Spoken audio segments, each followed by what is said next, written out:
Are we live? Mm-hmm. Perfect. Okay, good evening everybody. Welcome to the Allilon plug number 16. I'm going to crack straight on with my haircut and explain to you what I'm doing. So, Michelle, if you don't mind coming round for me. Let me just check that we are live. Are we live?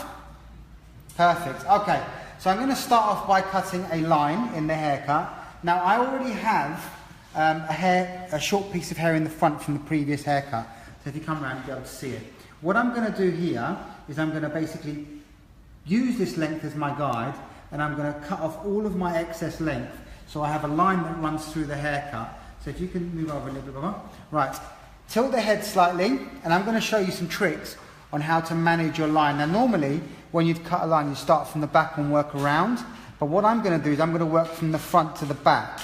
And the reason why I'm going to do that is simply because I already have my fixed analysis, which is my length in the front. I already have that. So I'm going to use that as my guide, and I'm going to come all the way back and cut my line. Now, whenever people are working over the ear, there's this kind of, there's different ways of doing it. Some people will teach you to tap the ear to release more length and all these type of things. Me personally, how I do it is I comb the hair over the ear with no tension, okay? Because the only way you're going to have a hold is if you disturb the ear. Then when the hair is there, just secure it in the comb and then cut it. No pressure on the ear. Don't change any of the tension over the ear. Just place it on the ear, and if you want to bring it into the comb, bring it into the comb and cut it.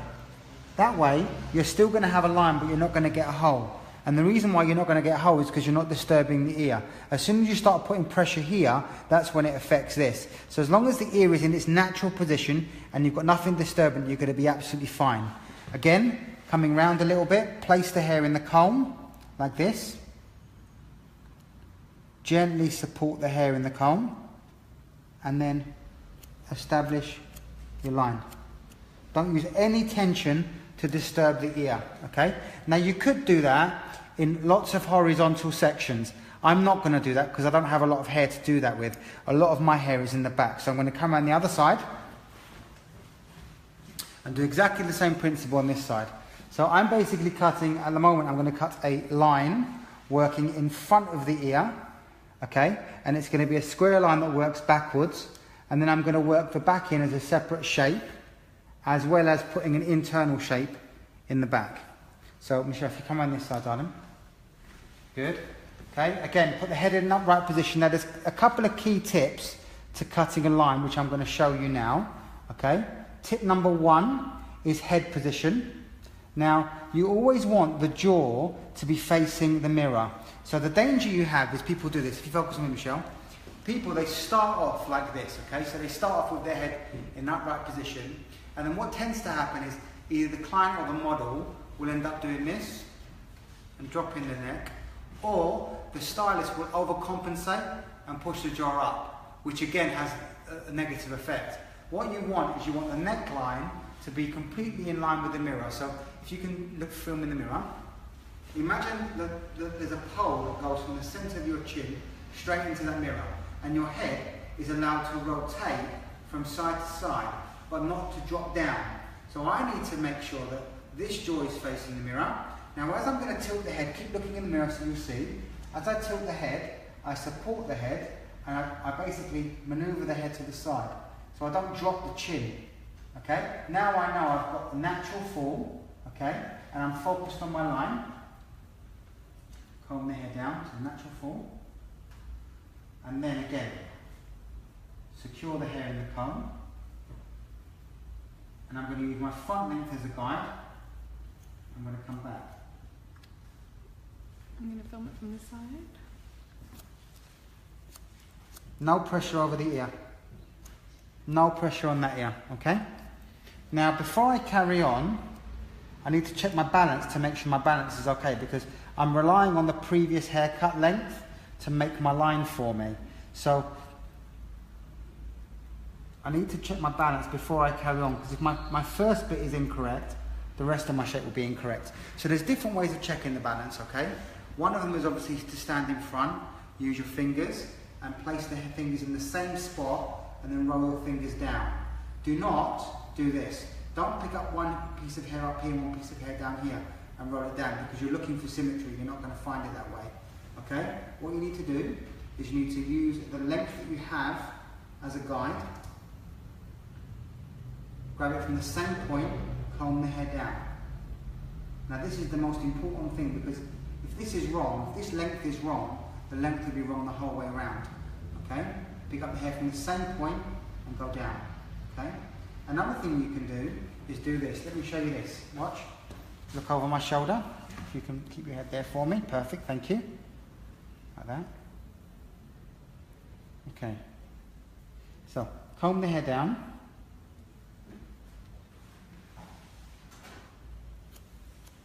Make sure that line is super clean. Then look, rotate the comb, see where it sits on the face. So it sits just underneath that point there, on the lip, just below the crease. So on this side, I come around this side again, and I look at that shape. So basically, I can see the crease is there. So I'm slightly, that side, the guide from the previous haircut was a bit shorter, so I need to lift this side up a tiny bit more, okay, to make it even. So a tiny bit more. So I'm aiming for the same point on the jaw.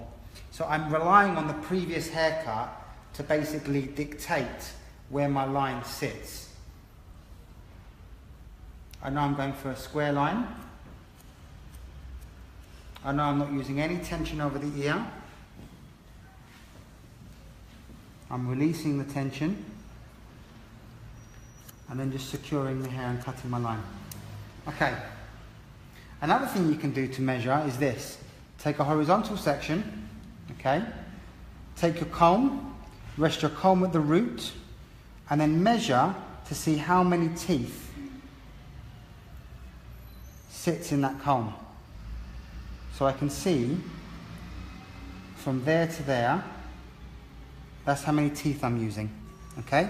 So I come to this side. This makes it a lot more precise, okay? Comb the hair through, comb the hair down, and measure again. My finger's still there, from the top to the bottom, okay? That gives us more of an accurate understanding of length. Okay, now I have my length through the side here. What I'm going to do is I'm going to work back just one section, just so I have some kind of guide to work towards. So I'm going to use Day Day again, which is the cutting lotion from Davinas. Okay? Now I'm going to put my shape in very quickly, because I know I'm going to spend a lot of time once this is dry refining. Now my section, even though I want it to be horizontal in the back, I need to basically have enough of a guide to be able to follow my line through. So what I need to do is I need to basically establish where I'm aiming towards. So I put the chin up, okay, I come around the side, I secure the hair, and I put a little nip, just carry it on into the back hairline. Can you see that? Mm-hmm. Yeah? Now I'm going to come on the other side and do exactly the same. Exactly the same. Take a diagonal section, comb the hair down. Thank you, Elisa. Head up. Are we still filming okay, Jay? Jamie? It's okay. Everything filming okay? Mine says broadcast interrupted. Mine's okay, but it's stayed. Okay. It's working for me sometimes. But it's still behind. Okay. So I'd cut a little, follow that line on a little bit. That way we have a clear guide. Okay, now I've got two guides. So what I'm going to do is I'm going to come in the centre.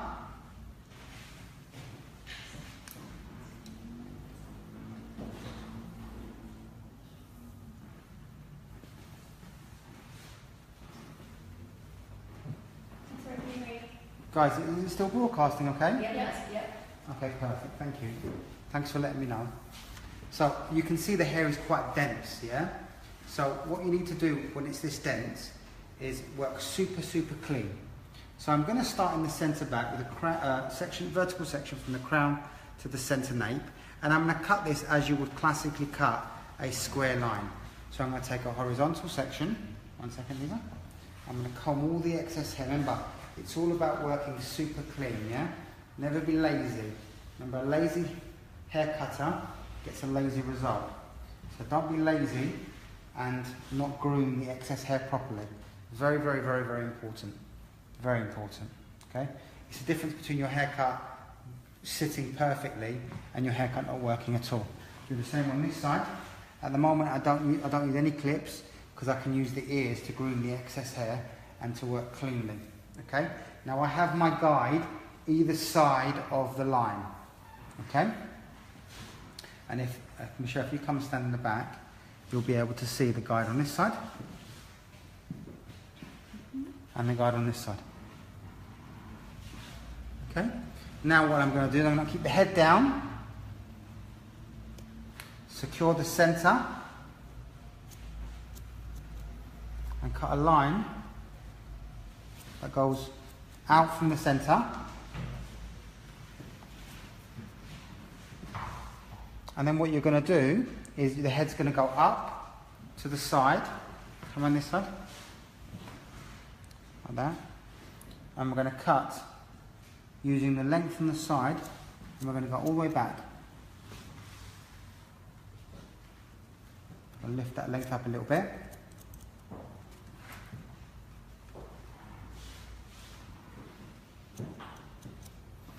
Okay. That way the shape's going to sit, and the head position always needs to be where the hair is falling naturally down.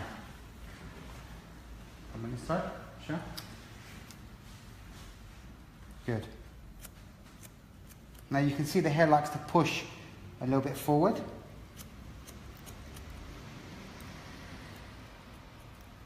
Good. Okay, now I've got my basic line in. What I do is I check my balance once. Okay, and I make sure I'm happy with it, and I measure it as well with my comb to be able to see if my balance is correct.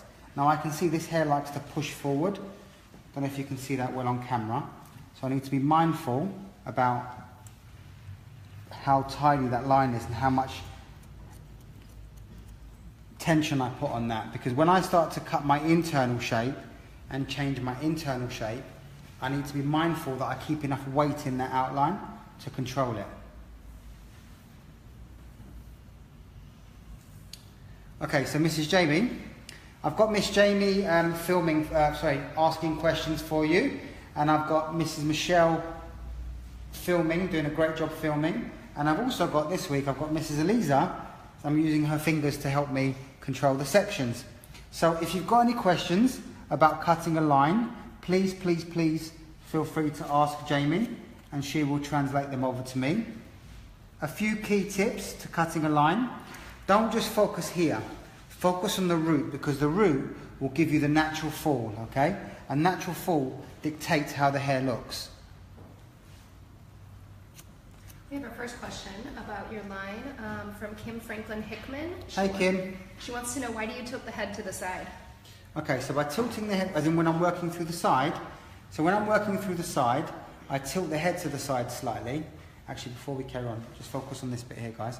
Can you see now is where the ear is coming into play again? Comb the hair over the ear, so that way you're not putting any pressure on the ear. Just comb the hair over the ear, and you're better off having a little bit of excess that you can refine after. And I'm using the wide end of the comb now, so no tension at all. I'm just dusting off that length, okay? I'm not worried too much, because once it's dry, I'm going to put my heart and soul into the line and make it super clean. Why don't you go and stand on the other side, babe?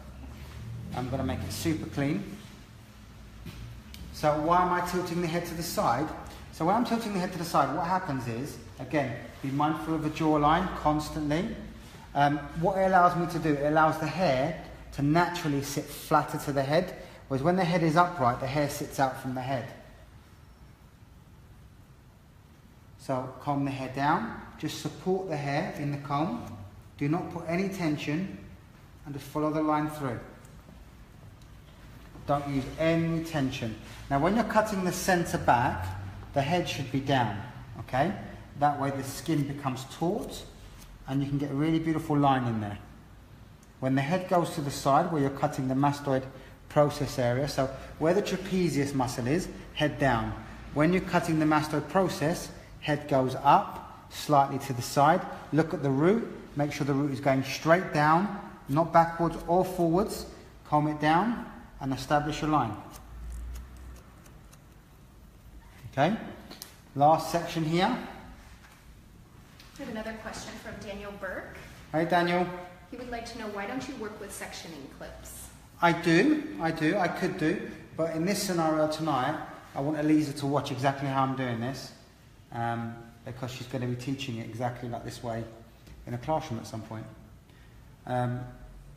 So you can use clips, of course you can. If I'm honest, 99% of the time when I'm cutting hair, I don't really use clips. I find that they can get in the way. Plus, when I'm cutting short hair, I don't use clips because I just work very cleanly, and it stops me from needing clips. Clips are a great tool, but they're not necessarily something I enjoy using, because I find that they, a lot of the times they're superfluous. You don't actually need them. In this scenario, when I've got someone with me, it's nice for them to hold sections because they watch and they learn, and they get more and more information because they're more involved in it. So I'm using the wide end of the comb. It's a great question, by the way, Daniel and Kim. Thank you for asking. Again, I'm constantly being mindful of the head position, number one. The next thing I'm being mindful of is the amount of tension that I'm placing. So again, I'm combing it over the ear, but I'm not putting any tension on it, and then I'm just securing the hair. Okay? I'm not worried too much about the line, because I'm going to be working that once it's dry. I'm focused mainly at the moment on getting the overall shape into place. So get the basic shape in very quickly. And again, natural fall. I'm focused on a natural fall, and I'm focused on no tension or minimal amount of tension with my comb, and I'm focused on head position. Those are the key factors that I'm taking into consideration when cutting my line. Okay? Now you can see I've got an element of extra length there already. Can you see that little bit of length? That length there is the length that I'm naturally giving it by not putting any tension and cutting it. So if I turn around, you can zoom in, you can actually see it better. Okay?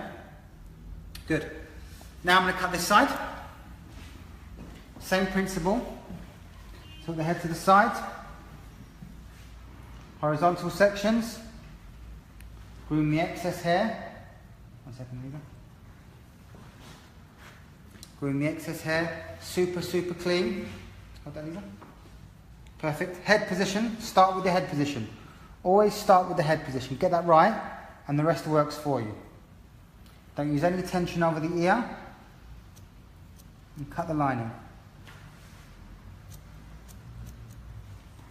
Good. No tension. Can you see the bend in the hair? I'm basically cutting that bend out.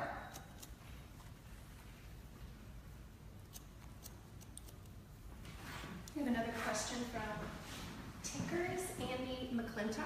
Oh, Andy. Hello, Andy. He would like to know, do you find the length of your scissors makes a difference to your cuts? Yes, big time. Our scissors are 5.25 in length, so it's not too big, not too small. We obviously have them so they're quite pointy, so we tend to work a lot with the tips of our scissors.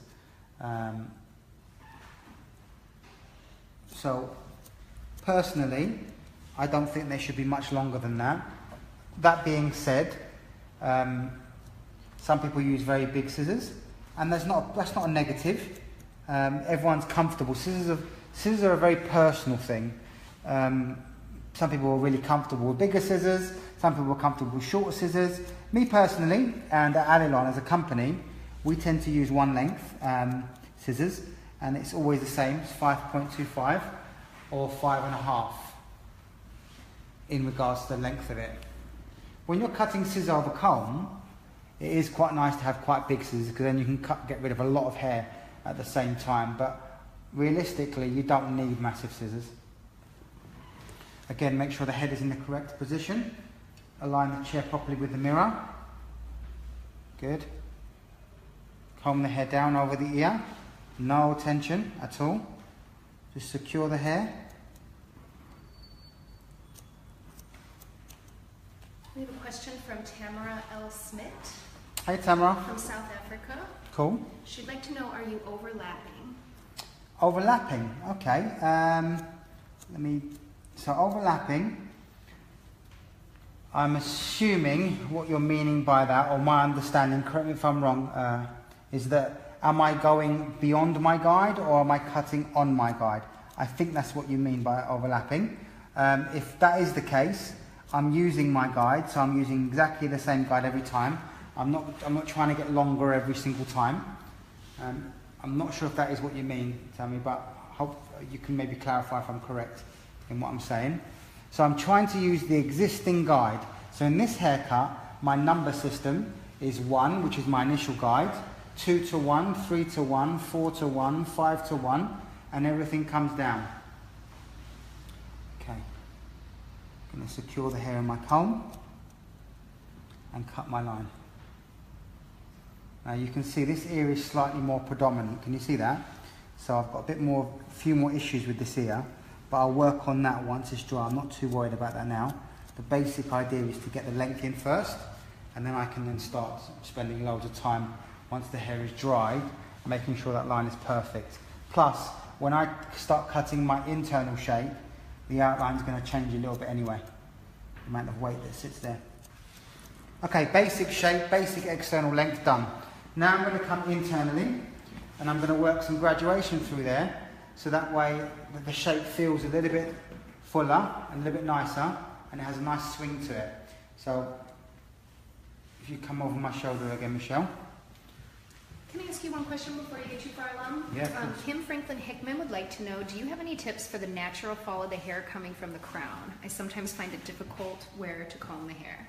Definitely. I mean, ideally, what you've got to remember is once the hair is dried, you'll be able to position the fringe where the crown where it needs to be.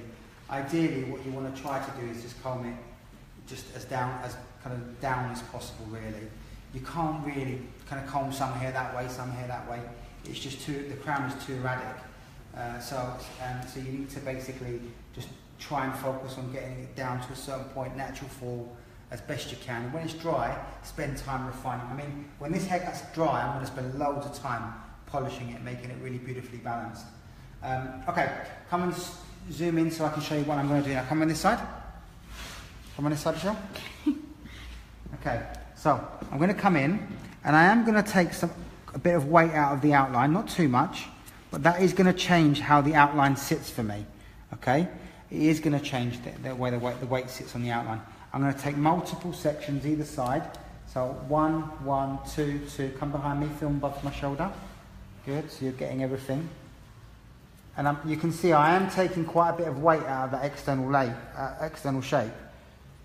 So I'm not keeping it really heavy looking. That's going to change. What's going to happen now is as I dry the hair, the growth patterns are going to start to kick in a bit more. So it will jump up and down, but then I can refine it more once it's dried. Again, come through here. And the reason I'm going quite low is because the hair is so dense, I don't necessarily want to build up too much weight externally. So I'm going to take diagonal sections with a graduated cut. And can you see I'm still going into that outline a little bit? So that's going to make it jump, look. See, it's going to make it push up a bit more. I don't mind that because I want the shape to have a really fluid movement through the graduation. And if you go too high and just take the corner off the weight inside, it's going to feel really heavy on the end.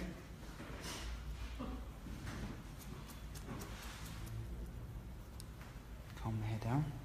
So I've cut 1, 2, 2, either side. So 1 in the centre, 1 on this side, 2, 2. So I've cut 4 sections in total. Okay? And every time what I'm doing is I'm tilting the head to make it easier for me so my spine stays straight.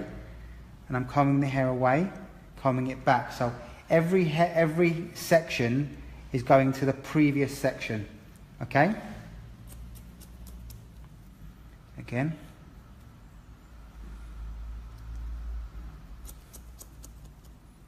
Again, I'm affecting, can you see how I'm affecting the weight in the outline?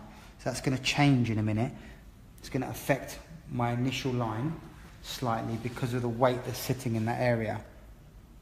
But it's okay because I can modify my external shape a little bit to make it more fluid. Come on this side, Michelle, so you're getting everything.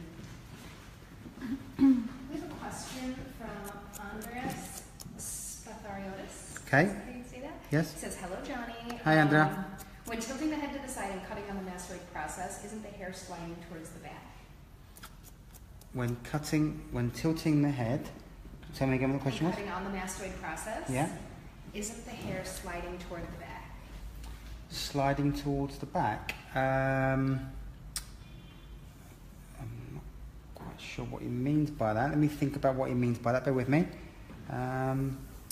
Does the hair slide towards the back? So when I tilt the head, what I'm basically doing, Michelle, if you zoom out a little bit, you can see my body I'm able to straighten up my body. Whereas if the head is like this, I'm having to bend to get that angle. So the only reason I'm tilting is to guarantee that my back straightens up. Now, in regards to how the hair is moving under there, I'm pulling everything back with a graduated cutting line. So my cutting line is triangular, okay?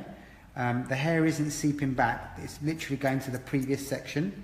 Remember, I'm working 1, 2 to 1, 3 to 2, 4 to 3, 5 to 4, and so forth, okay? So my shape isn't necessarily pushing back into the center. It's more to do with my body positioning and how that's affecting my horizontal shape. He just added a little clarification. He said when cutting the external shape. When cutting the external shape, remind me the question again, is the hair moving back in? Yeah, when the head is tilted to the side and you're cutting on the mastoid process. Ah, I see what he's talking about. He's talking about whether the hair wraps inside the neck. Right, okay. So basically, correct me if I'm wrong, Andramo, you're talking about when I'm cutting my external shape and tilting the head this way, does the hair sit in and collapse in this area? The answer is yes, it does collapse in, but as long as you're not using a lot of tension in the haircut, as long as you're using the wide end of the comb, you should be fine in controlling the positioning of the hair. Yes, he says yes. Good. Okay. We also have another question, Okay.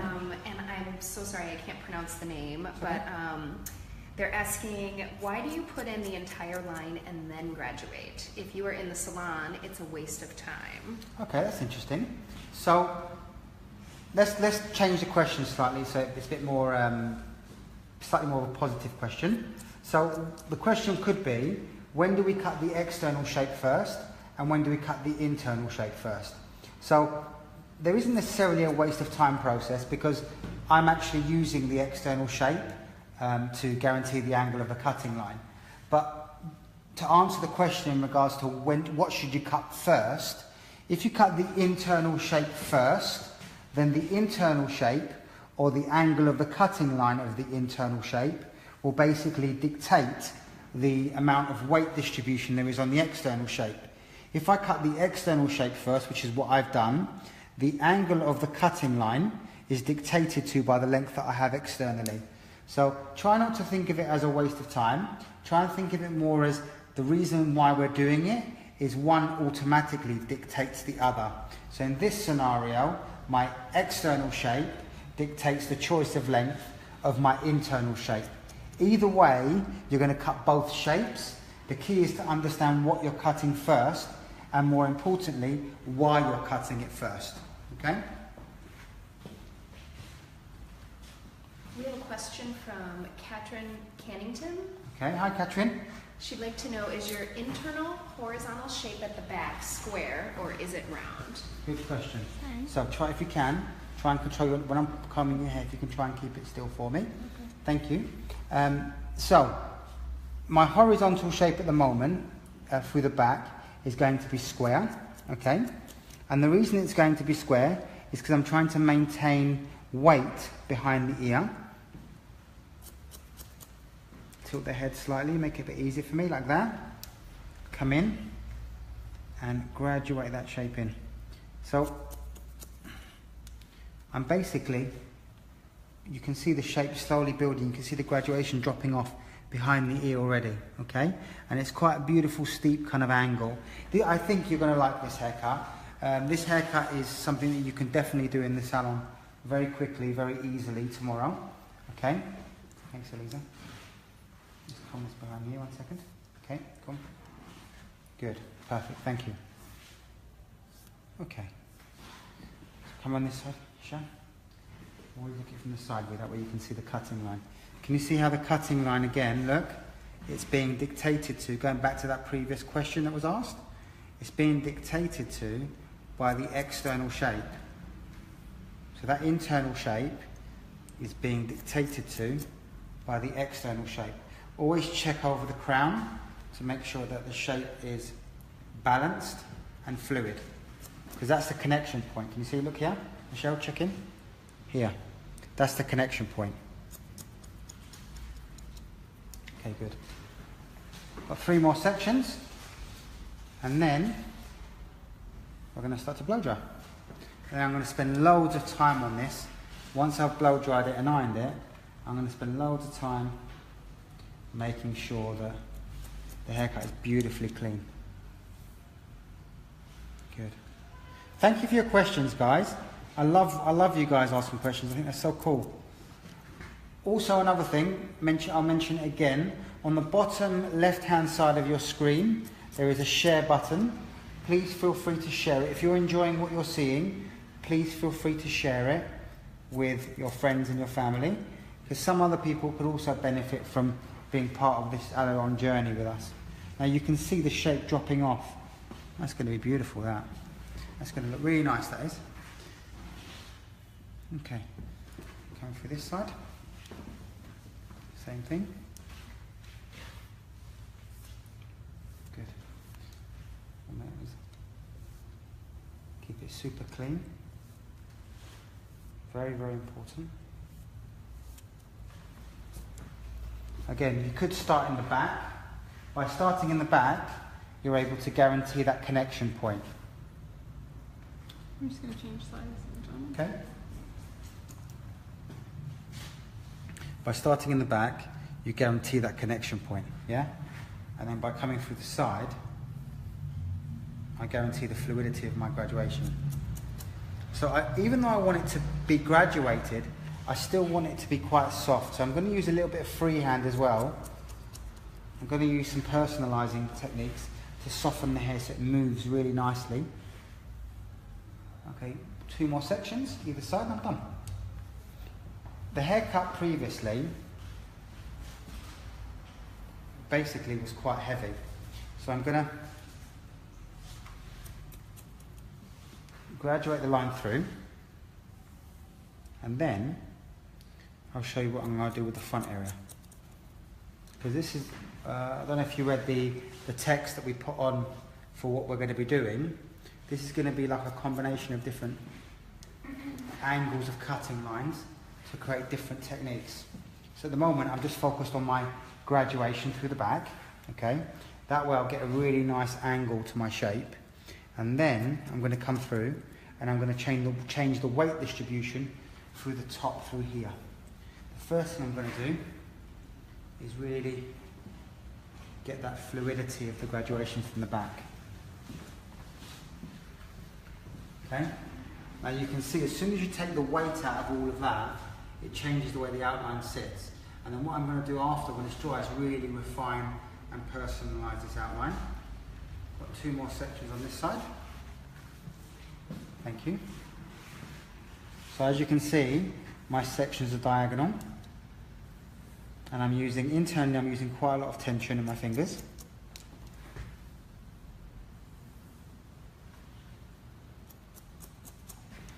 Good. And in a minute, I'm going to go through and I'm going to soften the graduation by putting a layer from the crown to the front hairline.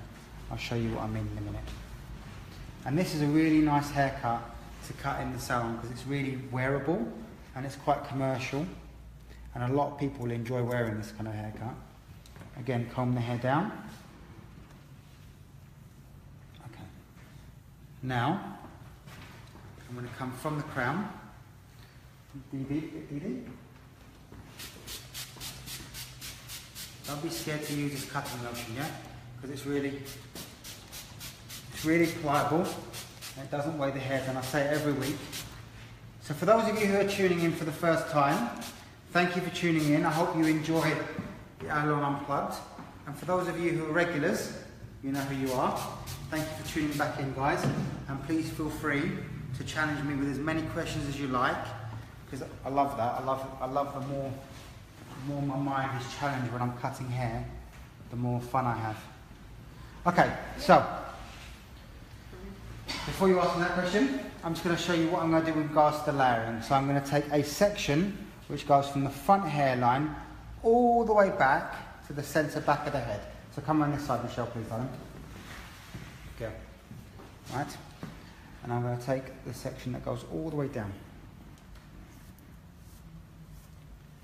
Now what I'm going to do is I'm going to comb this hair up. Now you can see, look, you can see the angle of the graduation, how it's flowing, yeah? Okay? So what I'm going to do now is I'm going to take some of the weight away from that tip. So I'm going to take the corner off the top, literally just the top area. So this is my length at the front hairline, look.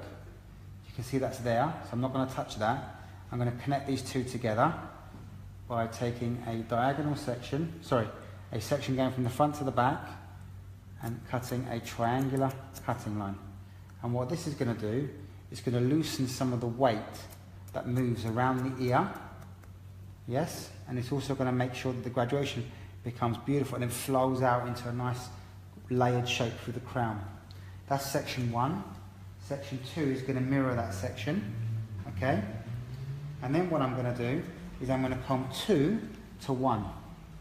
So put my finger on the side of section 1 and then comb the hair onto my finger and then comb it out.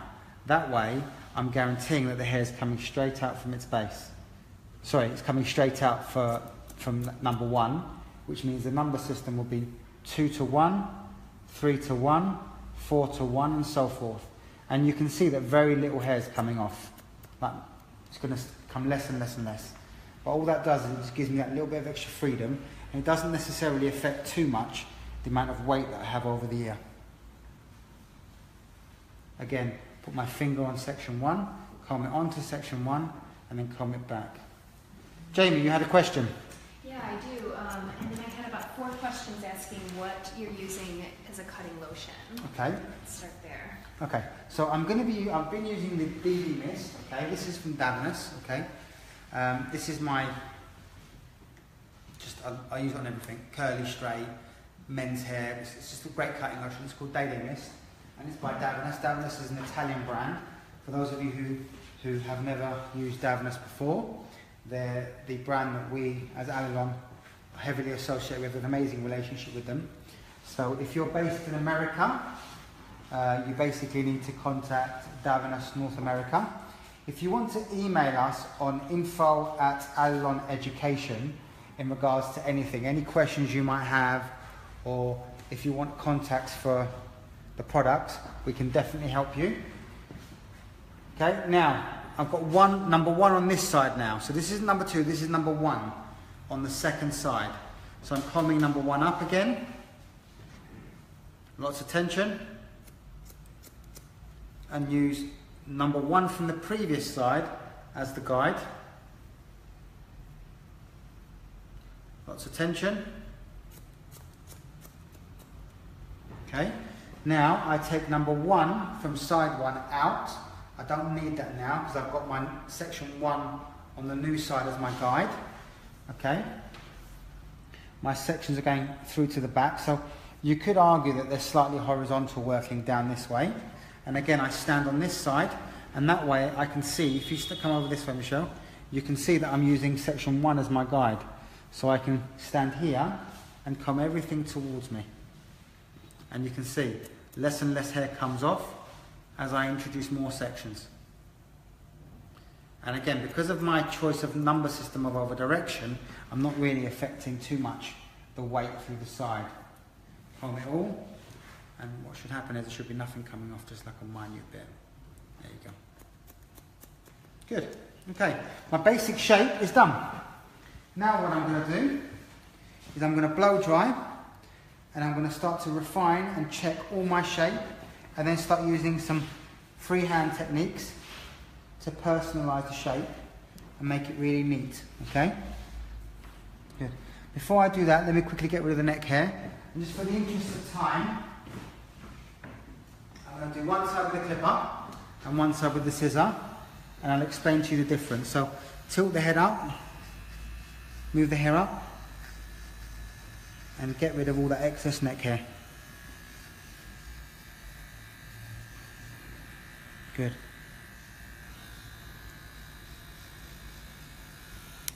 Johnny, we had a question from George Latropolis. He wanted to know what the fixed analysis was that you did. Okay, good question. So the fixed analysis on this particular haircut is the fact that there's quite a strong growth pattern in the nape. Okay, you can see the hair likes to break dance and jump this way. So I have to be mindful of how much weight I take out of that. Also, the hair itself is quite dense. Also, I had a previous haircut in the front. I had a previous length in the front which was dictating my choice of length. One of the things that we want to try to do is have the haircut a bit more classic looking. We didn't want it looking too creative because the long-term goal is to have a longer hairstyle, potentially with some long hair. But at the moment there were so many different lengths in the front. It had a previous undercut. There was a lot of moving pieces. So by using the front length as my guide, in effect what I end up doing is I end up using my shortest point externally as a guide and make it feel more like a kind of bobby type feeling, like a bit of a mid-length shape. Take away the neck hair. Okay, now I'm going to use some product to style the hair, to blow dry the hair. Now if you can come back here, Michelle, and just look at my weight distribution, what you should see is as the weight's falling, it's falling consistently even. Okay? I'm going to blow dry it now. I'm going to use the Love Smooth. Beautiful blow dry lotion. Really good for hydrating the hair. So, a little bit of Love Smooth. Okay? And I'm going to run that really evenly through the hair. Back and front, and really work it into the hair. Don't be scared to distribute the product evenly.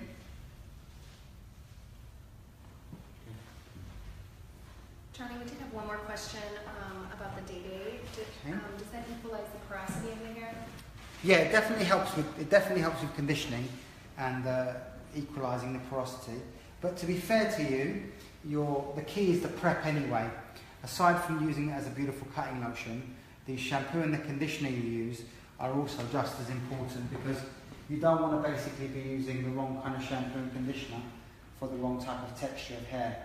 And in this scenario, it was more a question of moisturising the hair. So we use the Momo shampoo and the Momo conditioner by Davines to moisturise the hair. Okay, so I could also use maybe a bit of volume mousse to style the hair, or I might not, I'm not sure yet. Let's start with that and let's see how it responds to me. Okay, so when you're blow drying, I'm going to blow dry the hair using a wrap drying technique, and I'm going to start where the hair has the most movement. So we know that the hair here likes to push forward, so I'm going to start my blow dry at this point here, this corner, and I'm going to wrap it in the opposite direction, okay? I'm going to talk really loudly, and I'm going to try to make sure that the airflow of the hairdryer doesn't hit the microphone on Michelle's phone, okay? So start with the underneath. Start focusing on getting the hair dried in the right position.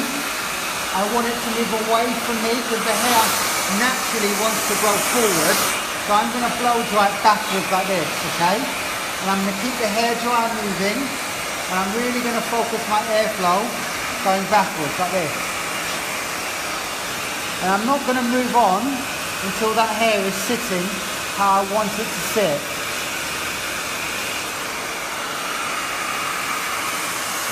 Okay, now I'm going to shift across a little bit. Now I'm not focused on the hair internally yet. I'm focused mainly on the hairline, because the hairline is what I need to control. Really wrap drying the length. Really look at the hairdryer.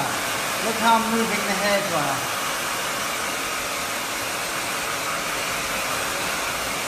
And I'm going to wrap the hair, and I'm focusing on all of the hairline, because the hairline is the key to a good blow dryer. And I'm basically rotating the brush, and I'm not letting the brush leave the head. Hopefully you can hear me okay, guys. I'm trying to talk as loud as I can. Look how the brush is basically wrapping the hair around the head constantly. And I'm focusing all the hairlines first, because the hairline is the key to the shape sitting nicely. Paco Gomez would like to know why you chose to use Love Smooth. Okay, so Love Smooth is a really, really good moisturising product that will help me get the hair nice and smooth, nice and silky looking, and it allows the hair some kind of moisture for me to be able to stretch it.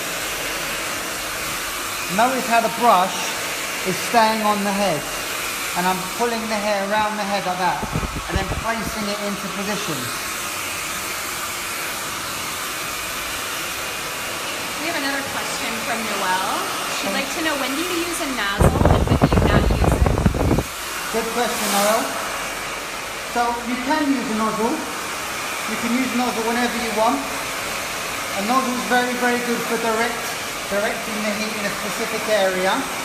Me personally, I tend to focus more on working without a nozzle, because with wrap drying, you want the air to circulate. So with a nozzle, the air doesn't necessarily circulate as well as it could do. It tends to be very directional. So I tend to use a nozzle mainly, if I'm honest, when I'm working on longer hair. But if you can manage to get a beautiful blow dry without a nozzle, then you can really know, you really understand how to manipulate the heat. What you could do, let me show you this.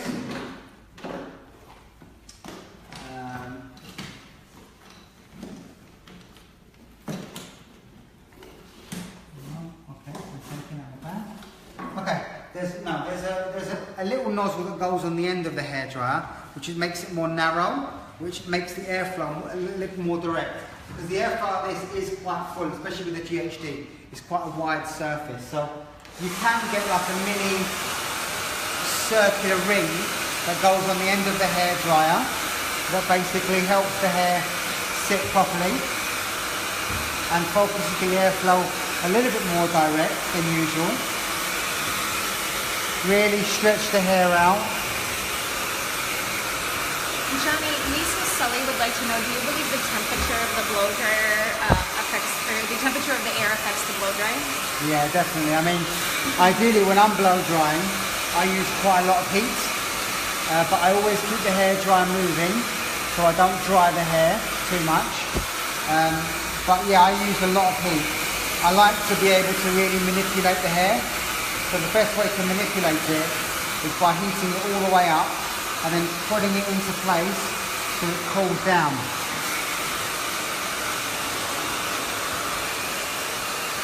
Harry Green would like to know, when are you going to do men's hair on Allilon Live? Okay, we can do that. We can do that. We'll plan to have a gent soon. I think I did one gent already, but we can definitely do some more.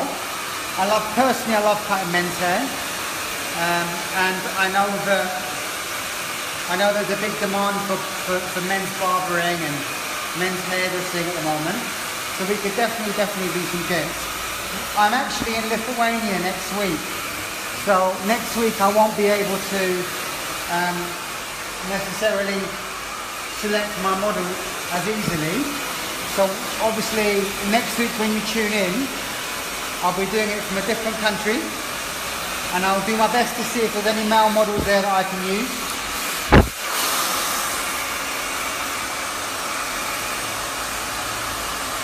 But I know that men's hair is something that people are quite passionate about.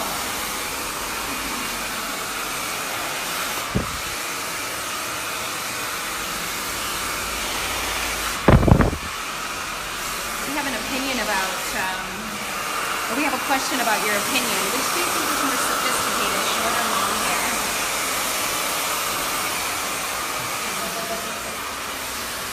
Good question. Okay, so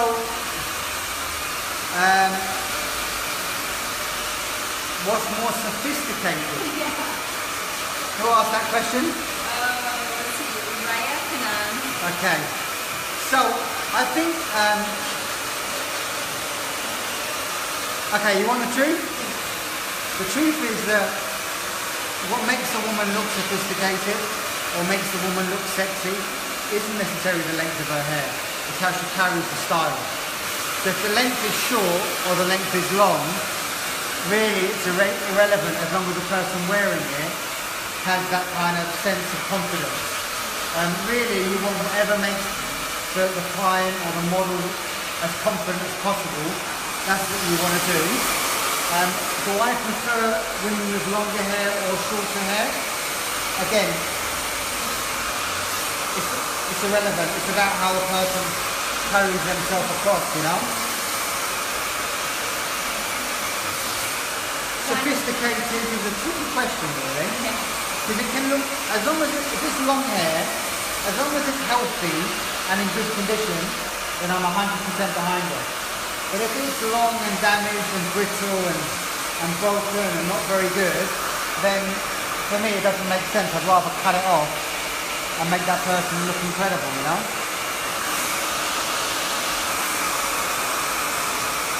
Juanita Blue Tiki would like to know, is it cool to push around a client's head the same way you are? I have issues with manipulating the position of the client's head while cutting and drying. Okay, I mean, pushing around is maybe a hard way of describing it. I would probably describe it a little bit more like manipulating the head to make it easier to control your shape. With my model, I don't know if you noticed when I was cutting, but we do have a tendency to kind of go with it. So, and you can see that now that the haircut is dried, you can see the weight line's too heavy. And one of the reasons for that is because I wasn't controlling my elevation as well as I could have, because every time I pull the head goes in the same direction. And you can see that when I'm drying it now.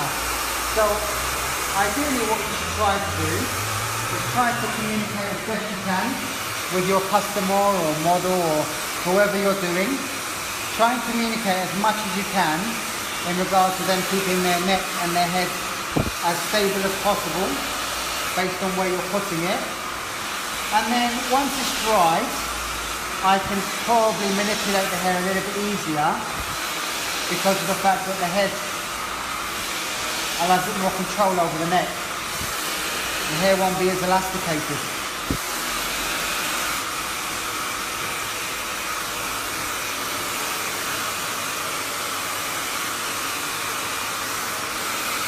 I think communication is the key to controlling that.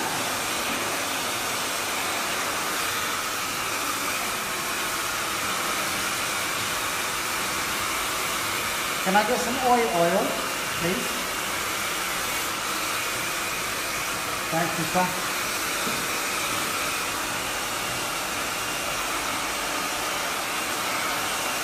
We had a question earlier that I'd like to come back to from Milosh.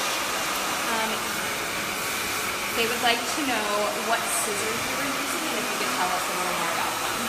Okay, so I'm using the Allilon branded, today I'm using the Allilon branded wing scissors. And basically the scissors I'm using today are actually 5.5-inch scissor. And they're custom made, so the tips are quite tight and very precise. They weigh slightly heavier than the existing Allilon scissors that we use. So we have basically two types of Allilon scissors. One of them is the black Allilon scissor, and the other one is the gunmetal grey scissor.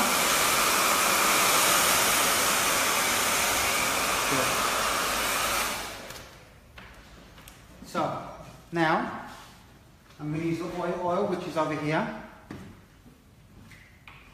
Okay. You just need 2 or 3 pumps of oil. And what you do is you run it through the hair as evenly as possible. Now look how beautiful this young lady is. She's absolutely stunning, isn't she?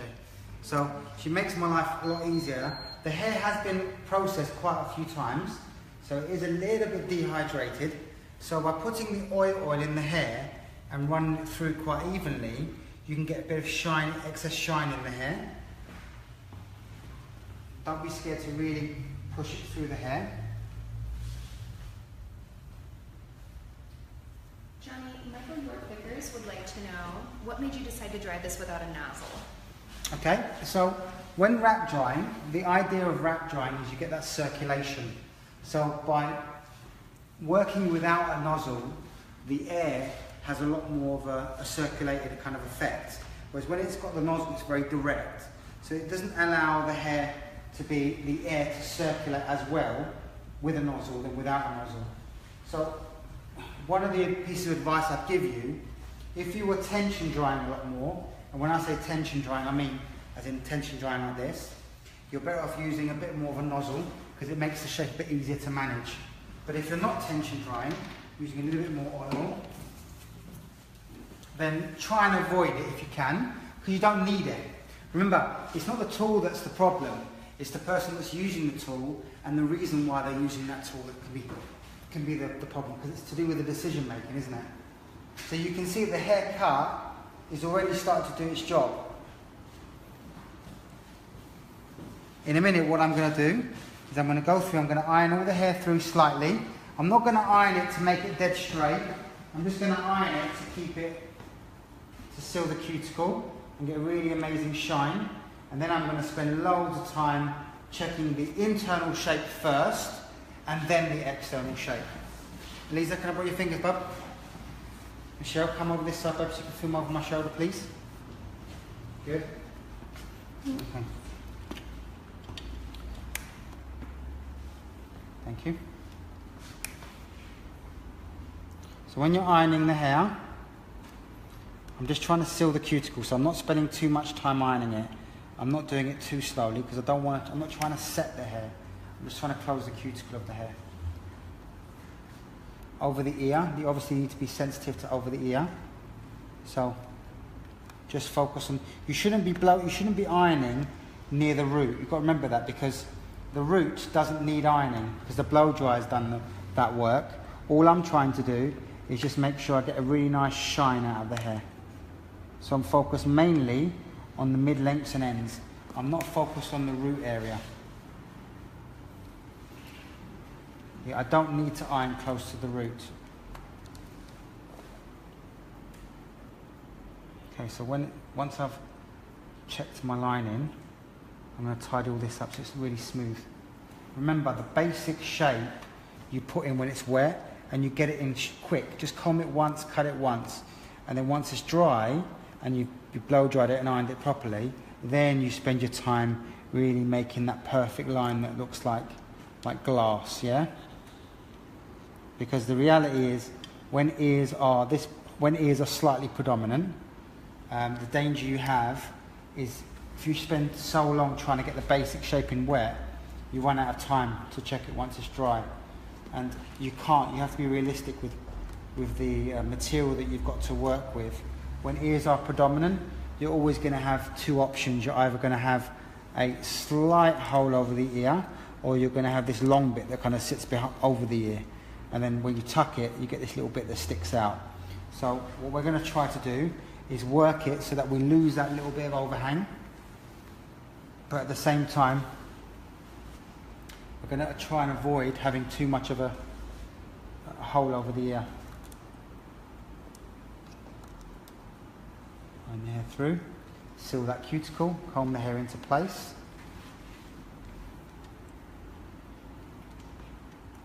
Iron it once, twice, slow and hot, position the hair into position and let it cool down. Johnny, we have a question about tools from Andrea from Canada. Okay, hi Andrea, welcome. First, she says she loves your work in precision. Oh, bless her, thank you. She wants to know more about the brush you were using. She says she's not familiar with that brush. Okay, so I'm using a Denman brush, a 9-row Denman. Michelle, if you want to zoom in on that brush.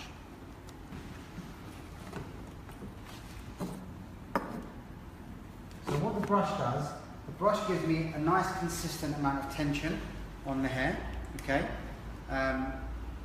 It's a 9-row Denman. And the idea behind the brush is that I don't want to get too much of a bend on the head, on the hair. So by using a Denman brush, I get a much flatter shape. Whereas a vest brush, I'll create a much fuller shape. And I'm not trying to create a really full shape on this haircut.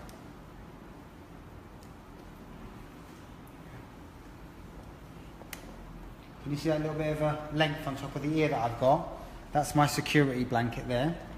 So when it's dried and ironed, I'm going to go back through after I've checked all my internal shape and make sure my line is as perfect as I can get it in the time frame that I've got to get it in.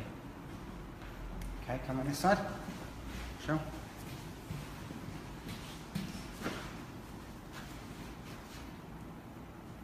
Thank you, Lisa. Again, just trying to seal that cuticle. Not necessarily trying to... One sec, Lisa. There you go. Not trying to change the form of the hair. Just simply trying to close that cuticle. Because remember, the blow dry's done the work on the root. I shouldn't be trying to get too close to the root. Can you see my excess length on this side? It's slightly more on this side because the ear isn't as predominant. So I've got even more length on this side.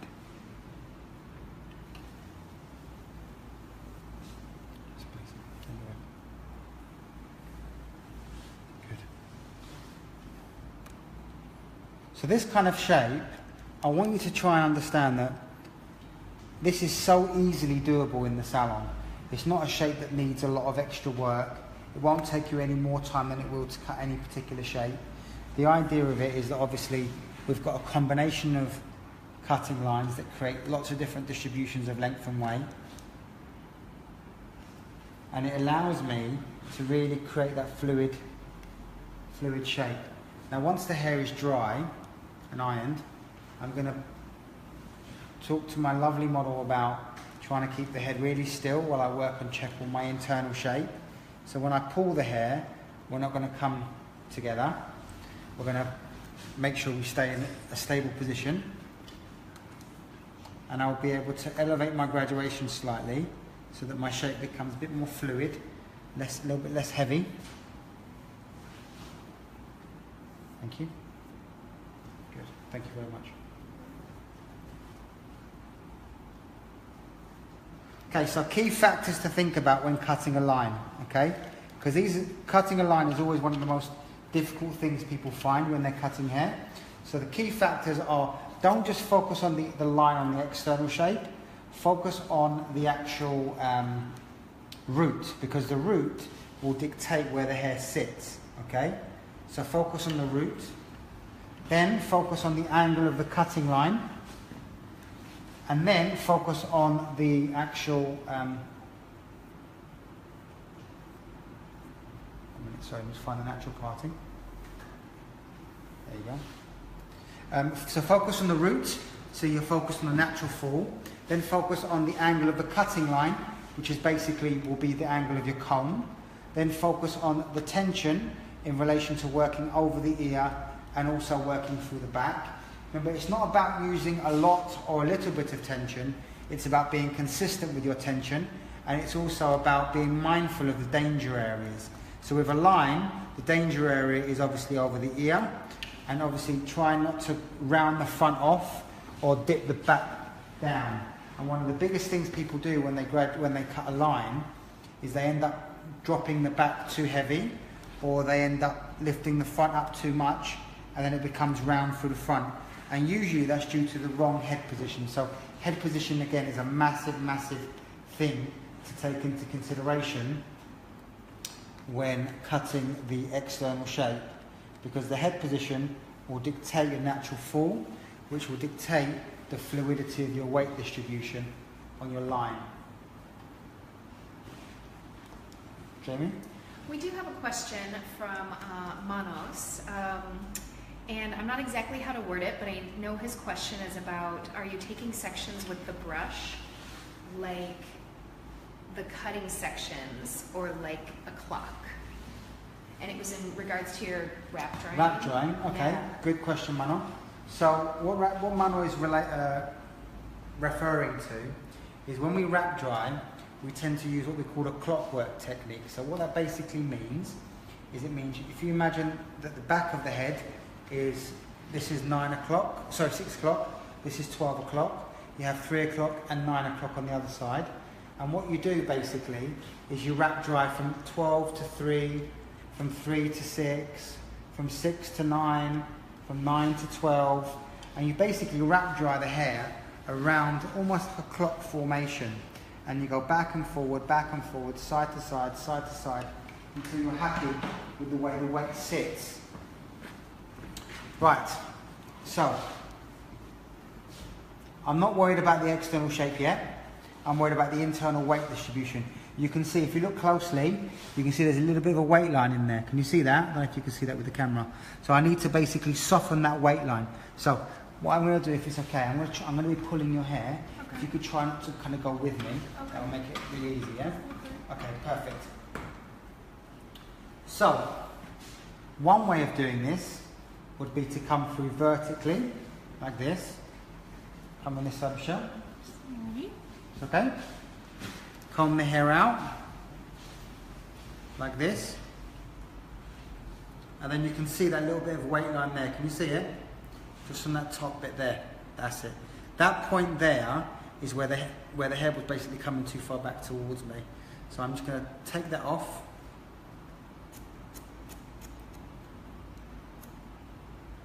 Okay. Look at how that sits. That sits a billion times better. Right, then I'm going to come off. Lisa, I need your hands. Thanks, darling. So I'm going to come through again horizontally. So if you can stand around the front, Elisa. Sorry? Yeah, around the front. Perfect, thank you. Okay. I'm going to take diagonal sections again. Same idea. And I'm going to just elevate the hair slightly more.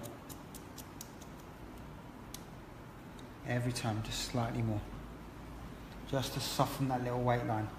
So basically, it's as I worked over the top of the ear, every time I pulled the head was coming with me a little bit. So we need to be mindful of that. Can you see, look there?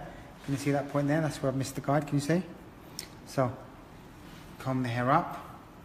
There it is. Hopefully you can see that on the camera. And then just gently lift the hair slightly higher. Every time. And it just softens that graduation. I'm not worried about the external shape yet, because I need to work on the external shape in a minute. I'm going to lower the chair a little bit more. That will make it easier for me. And that means I will also slightly elevate the hair a bit more. There it is. Can you see that little bit of weight there? Let me show you. There it is. Underneath there.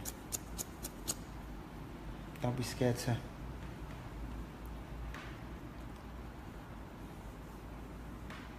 There.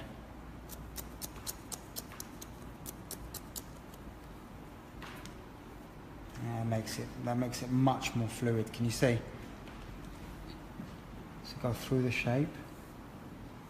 Okay. Comb the head back. Try and control the head. Make sure the head doesn't move.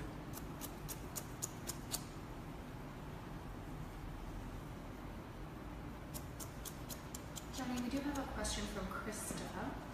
Hey, Krista. She would like to know if you can explain what you did after you cut the internal graduation. You took off a corner so the weight line was not too heavy. Is this because of your model's density of hair? Yes, so the over direction that I used through the top in relation to my layering took away some of the weight that swings forward to the front. It didn't necessarily affect the weight in the nape, because the weight in the nape was dictated to by my graduated cutting line. But what it did do was soften the amount of weight that fell basically through the side area. So yeah, the main reason why I adapted the shape was to remove a little bit more density through the sides and through the top, so the shape swings really nicely. And that is all due to the density of the hair. That's a good question, Krista. Where's Krista from? From New Zealand. Okay, so I'm not worried about the external shape at the moment. Okay. One more.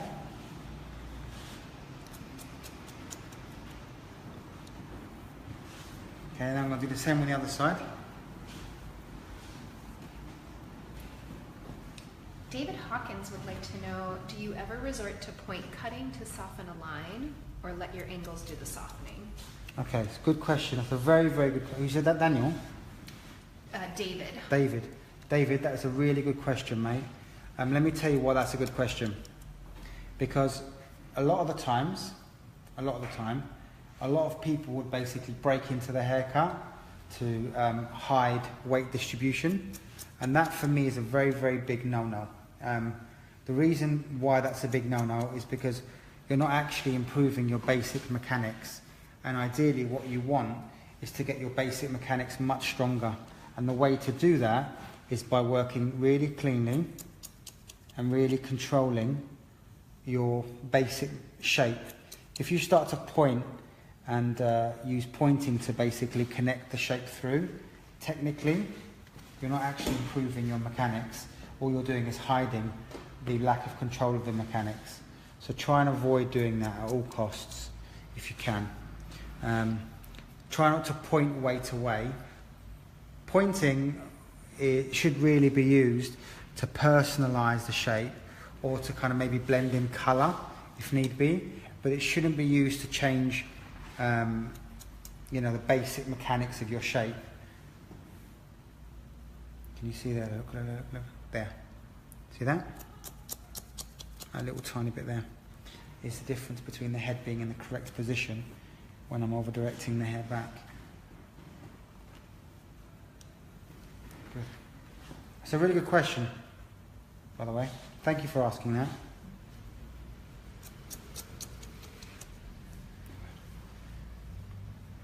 Okay. Now that I've done that, I'm going to go through vertically and check the whole shape vertically now. And now I'm going to use lots of tension in my fingers. Okay? Notice I'm using the wide end of my comb. Come on this side, Michelle. I'm using the wide end of my comb. And the reason why I'm using the wide end of my comb is because I want to avoid excess tension to avoid static on the hair.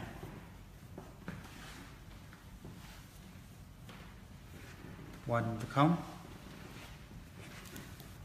Comb the hair back. And I'm looking for just a really beautiful clean line. And I'm just dusting off any finger marks by using lots and lots of tension.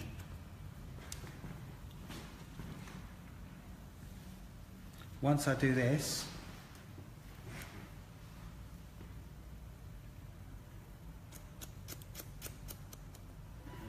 I'm going to come through and start working check my layering, and then I'm going to start really making my line as nice as I possibly can.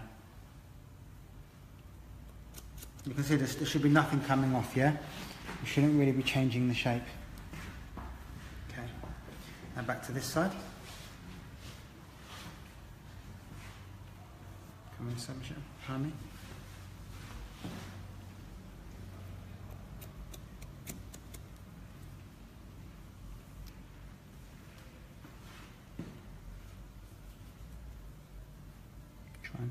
You can just try and control your neck for me. Thank you. Just dust that off.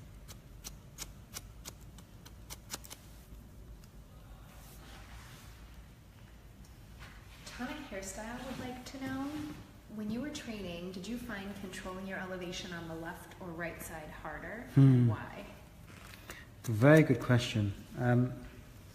When I was training, whenever I cut graduation, I always found that at the end of the haircut, I was always heavier on the right-hand side. And I used to get really frustrated with myself because I never used to understand what was going wrong. But it wasn't actually until I started teaching people, was when I learned myself what was going on with my own mechanics. The problem wasn't actually my right side. The problem was my left side, because what I was doing is I'd cut both sides and then I'd check it, and I was always heavier on the right side. But the problem wasn't actually the right side, it was the left side, because what I used to do is I used to cut the right side first because I was comfortable, because it was my right side. And then I'd have to match my left side with my right side. So I'd end up cutting my left side shorter, and then when I checked it, my right side would always be heavier. And I'd be like, oh, I've over-directed too much on the right side. Actually, I didn't over-direct the left side enough. So it's really interesting, actually. The more you start to teach people, the more you self-analyze and understand where your shape actually goes wrong. And where my shape used to go wrong, basically, was my mistake was actually my left side, not my right side. And it's quite interesting, actually, because that's why I say to people, you should always try and teach. Because once you teach, you learn so much by trying to share with other people. You learn about yourself, really. You learn about what your weaknesses are. If people ask you questions, and if you can't answer it, then you don't understand it. Einstein used to say that if you can't teach a 4-year-old or explain to a 4-year-old what it is that you're trying to explain, you don't understand it well enough. And I think that's a really, really, really potent message for educators. You need to be able to understand it so well that you can teach somebody who's got no clue. Okay, now I'm happy with my internal shape. Now I'm going to start to really make that external shape look crisp, and that should be done. Okay, so first thing you do is put the head in the correct position. That's the first thing you do. Okay? Right. Now watch, I'm going to come around this side. Okay? Tilt the head. I'm going to start with this side first. I'm going to comb the hair over the ear. I'm not going to use any tension, okay? Any tension at all. And then what I'm going to do, I'm going to make sure the chin doesn't move, okay? I'm just going to position the scissor into position, position the comb into position, and just refine that line.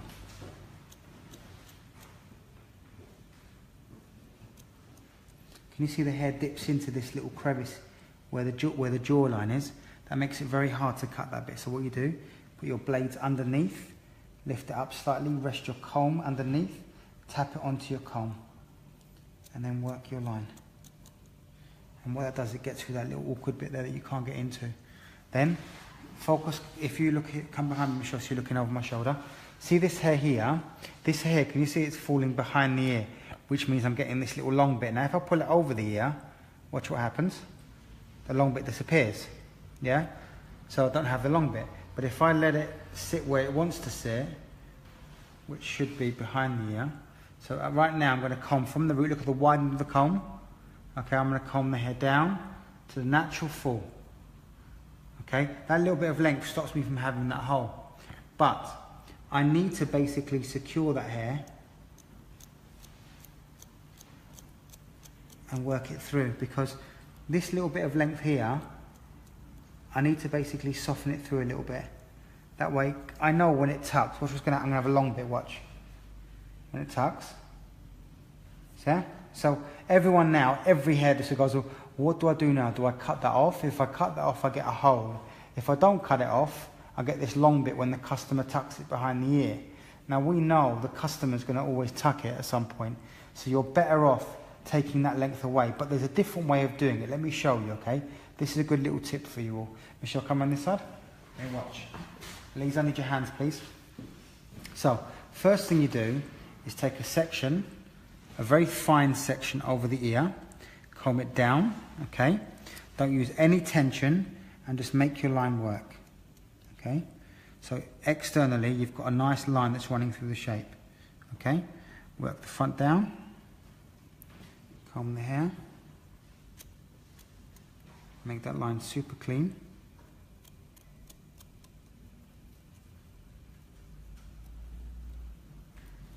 Okay, now what you need to do is change the weight that sits in this area. So take a horizontal section, comb this hair up, Now this underneath section practically is disconnected now. And what we're going to do, if you look at what's in my fingers, look at this, Michelle. Can you see that extra bit of length there? Can everyone see that? Yeah? So what I'm going to do is I'm going to basically soften by using a pointing technique all of the weight in this line here now. So technically there'll be no strength to this length. Absolutely no weight, because it's the weight that sits down as the shape builds which creates that problem. So technically it's slightly disconnected at the hairline. And this is a really good way of basically stopping yourself from creating too much of a hole, but at the same time not having all that weight sitting there. Then let it sit, and what happens is it just diffuses itself in that space, you see, but you still keep the external shape the way it should be. Take the next section. Now this is a really good tip, okay guys, what I'm giving you now, to making sure, can you see, look, there's a little bit of extra length there. Can you see, everyone see that corner? This corner here is basically what I'm trying to manage, the hole over the ear. So what you need to do is comb it out, and gently, really, you can see if you go a bit higher with the camera, Michelle, and face down, I'm basically softening all of the weight. So I'm not changing the lengths, I'm just changing the density.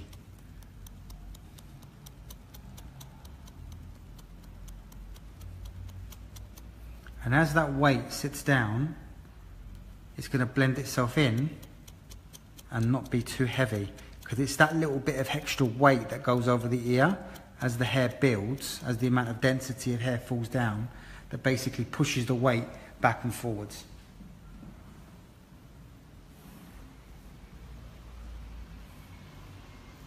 Again. So now, I'm going in about, I'd say, a good centimetre deep, and I'm pointing into the weight either side of the ear more so than the hair over the ear. So I'm pointing into the hair behind the ear and the hair in front of the ear. And what that does, it just changes the density in that one little area. You see? And then I can just gently chip away tiny bits of hair rather than a big lump of hair. So it basically diffuses itself in that area.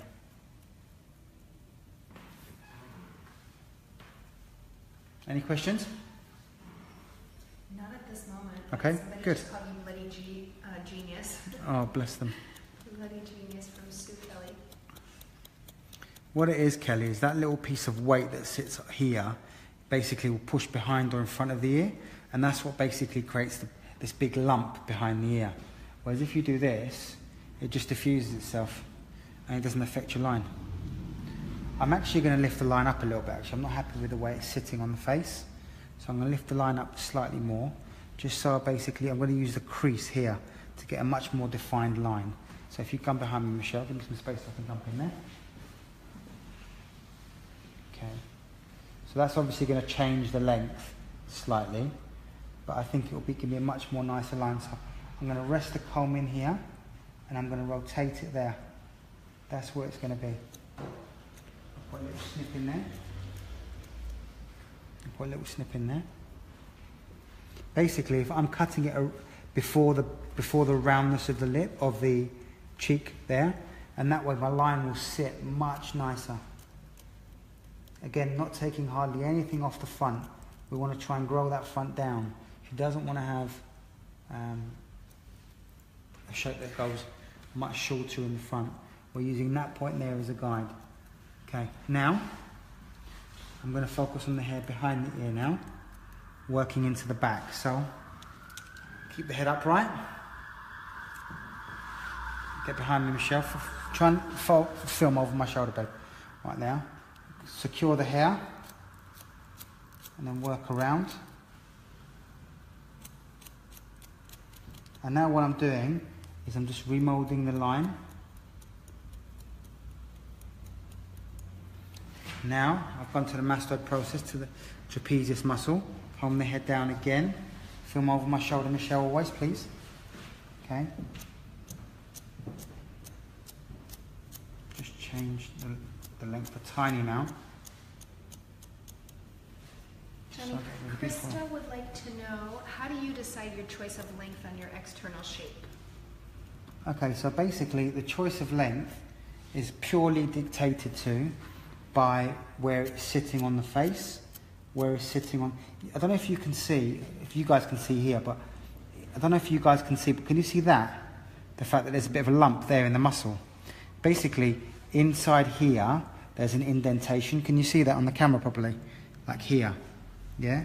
And then either side, so it does that basically, almost like an M. So that's what's knocking my haircut off. So I need to change the length a little bit to get it almost past this bend here. So I have to lift it up slightly. So choice of length is determined by the way the hair moves, by the face shape and the positioning on the face, also on how the hair's responding to being cut. So in this scenario, Krista, I'm basically adapting my length slightly. One, because in the front, it sat where the cheekbone was here, and it was rolling around like this, and the line wasn't looking crisp. So by lifting up like a millimetre or two, the line just becomes really crisp. Because I want this to look like a laser's cut it. You know, I want it to be really immaculate. Okay, and I'm going to stop in the middle. I'm not going to continue. All right, and then what I do is I tilt the head round. I get rid of all the excess hair, and I use my mirror. Look in the mirror. Okay, and I see my beautiful line that runs through the haircut. Yeah, and I try to make sure that I limit the hole over the ear as much as I can. Even though the ear is so predominant, I'm really trying not to get a hole. Yeah, and it's the key to that is what I showed you before, which was the pointing. Okay. Okay, now I'm going to come on this side. So Michelle, come on this side again a bit. So I know where I'm aiming to in the back. Michelle, come on closer to me. Okay. Now I'm going to come through the front. Keep the head in an upright position. Okay. And again, I'm going to take a little bit of the length from the other side because that will help me. But I'm actually going to use, remember what we talked about, the centre of the crease. And I'm going to come back slightly. I'm just going to rotate it back. And then I'm going to take the length up slightly.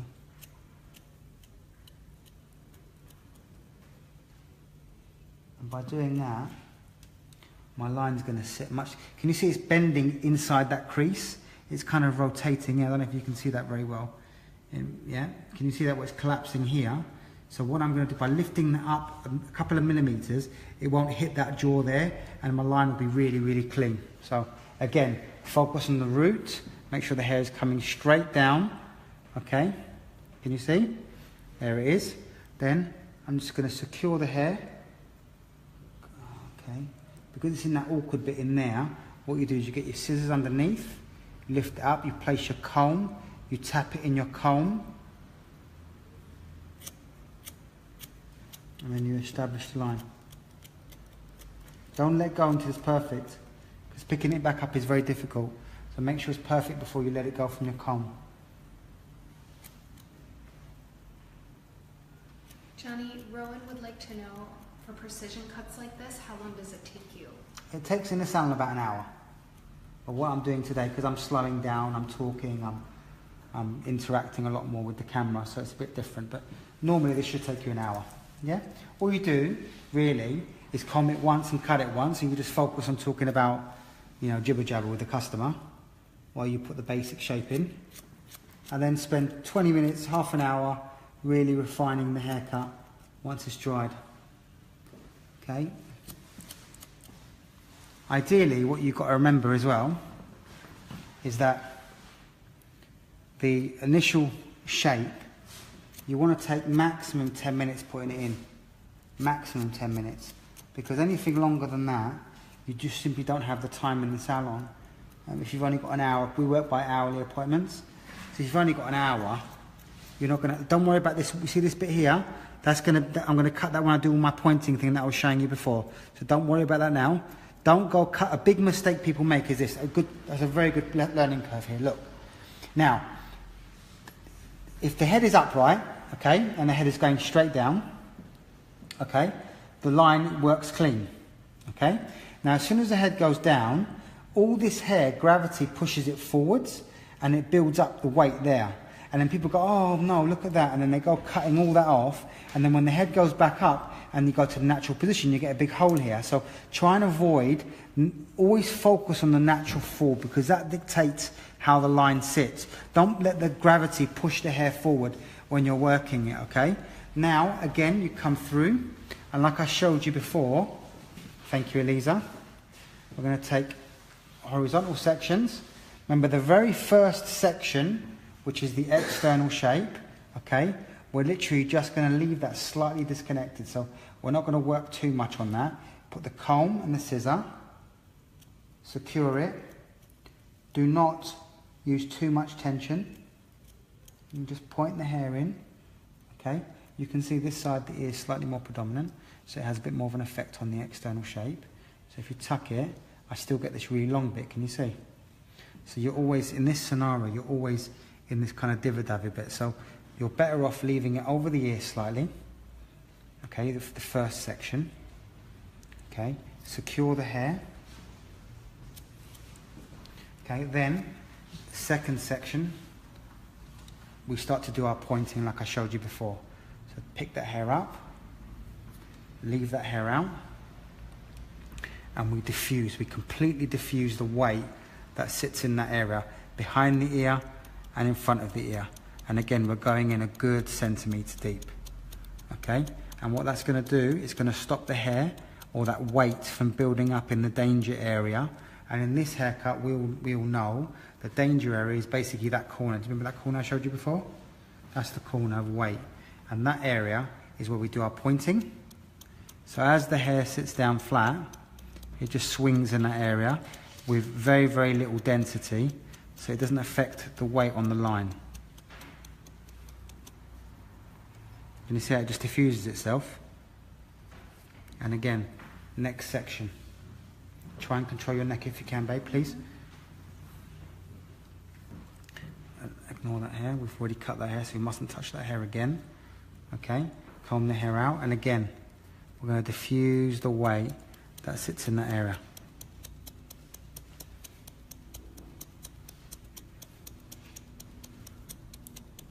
And that way, that little bit of weight doesn't swing backwards or forward around the ear because it's diffused out.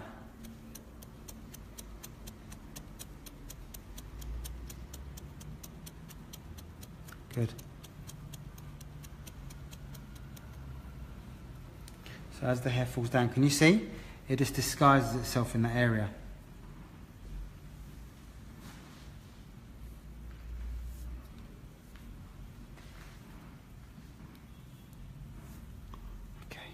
Every time, let the hair drop out that you've previously cut, yeah? You don't want to keep cutting the same piece of hair over and over again, because then you create quite a big hole. Now in this scenario, because the ear is more predominant, you're always going to have the decision in the end. Do you keep that extra bit of length, or do you get a slight tiny hole? In this scenario, or in any scenario, my advice to you is you're always better off having a slight hole than you are having a big piece of lump of extra length in that area. But again, if you do this technique that I'm showing you now, the weight won't be as obvious. So you won't have to take away too much weight, or too much length, which then means that you won't actually have that much of a problem with the hole over the ear. Okay, now tilt the head again.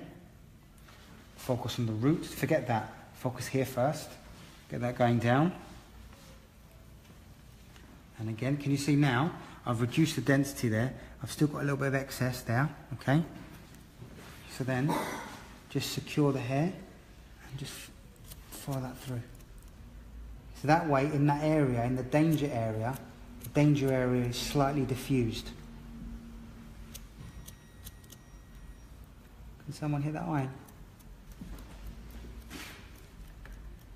Use a chipping technique. Just refine that line. This is why it's so important that your scissors are sharp and that your scissors are really pointy. Johnny, David Hawkins says no one has truly symmetrical ears. Would you just never recommend a cut like this to someone with extremely uneven ears? Yeah, I mean, the reality is, mate, you're going to have a customer come in who wants this kind of shape, and you just need to adapt if you use the techniques that I've just shown you, you're doing the minimal amount of damage to how their shape looks. And in the end, what you have to remember, and this is probably the most important point, is when you're cutting a line, a customer will know if they've tucked it and they've got a big long bit.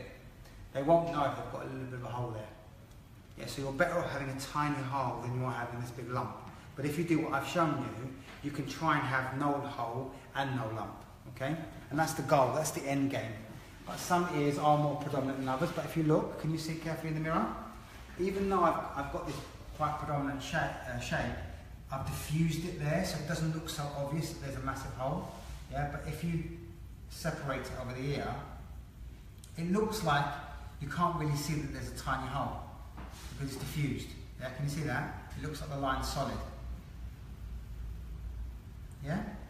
But actually, there is a tiny hole there, but because I've managed the weight around it, you can't see it. And that's what I need you guys to understand. You can do it and make it look nice and neat and make it not have a hole as long as you manage the detail work. And the detail work you do basically by using pointing in the danger area, being mindful of your shape.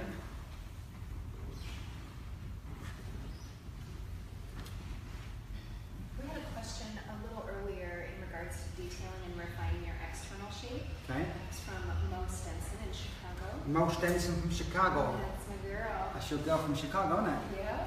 She said, do you ever prefer to have more distance or space between your comb and your shears? No.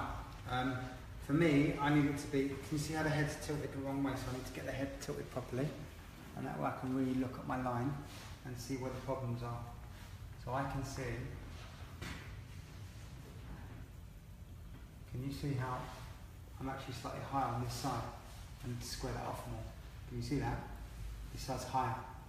So I need to go back through this side and lift it up more. Okay. So when you see it, don't waste time analysing it. Just get in there and fix it. And the reason for that, okay, so get low or lift the chair up higher and really come across.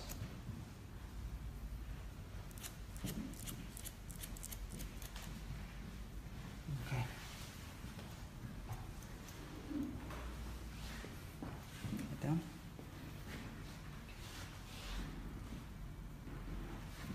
Start to use a chipping technique on your line because that will diffuse it slightly.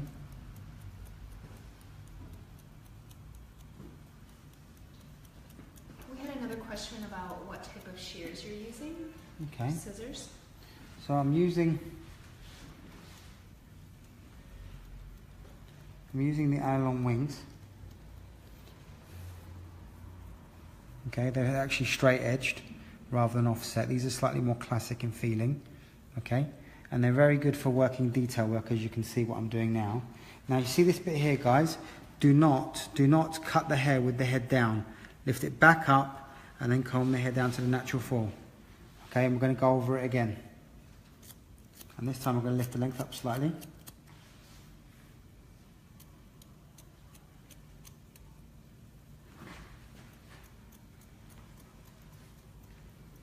And then head up again. So focus on the head position, it's really important, yeah?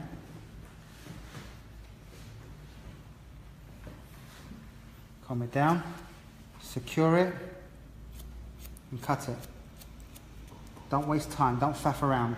If your scissors are sharp enough, you should be able to change the shape really rapidly, very quickly, with loads of confidence. Never be scared, and if something isn't quite going the way you planned it, you edit it, you change, you adapt, and you fix. You don't waste time staring at it thinking, is it there, is it not there? Now you can see the problem was behind the ear, not necessarily over the ear, and not necessarily in front of the ear. So now, we'll have a look again using our mirror and make sure that that shape is consistently fluid.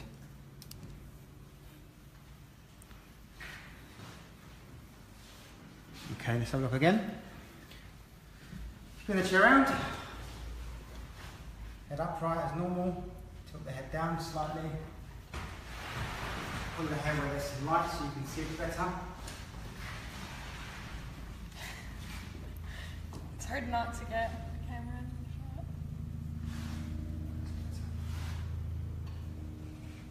Okay, see? Just that little bit of extra bit of length help me get my balance correct. Yeah? Don't sit there and stare at it if you can see it's there. Just go in there and change it.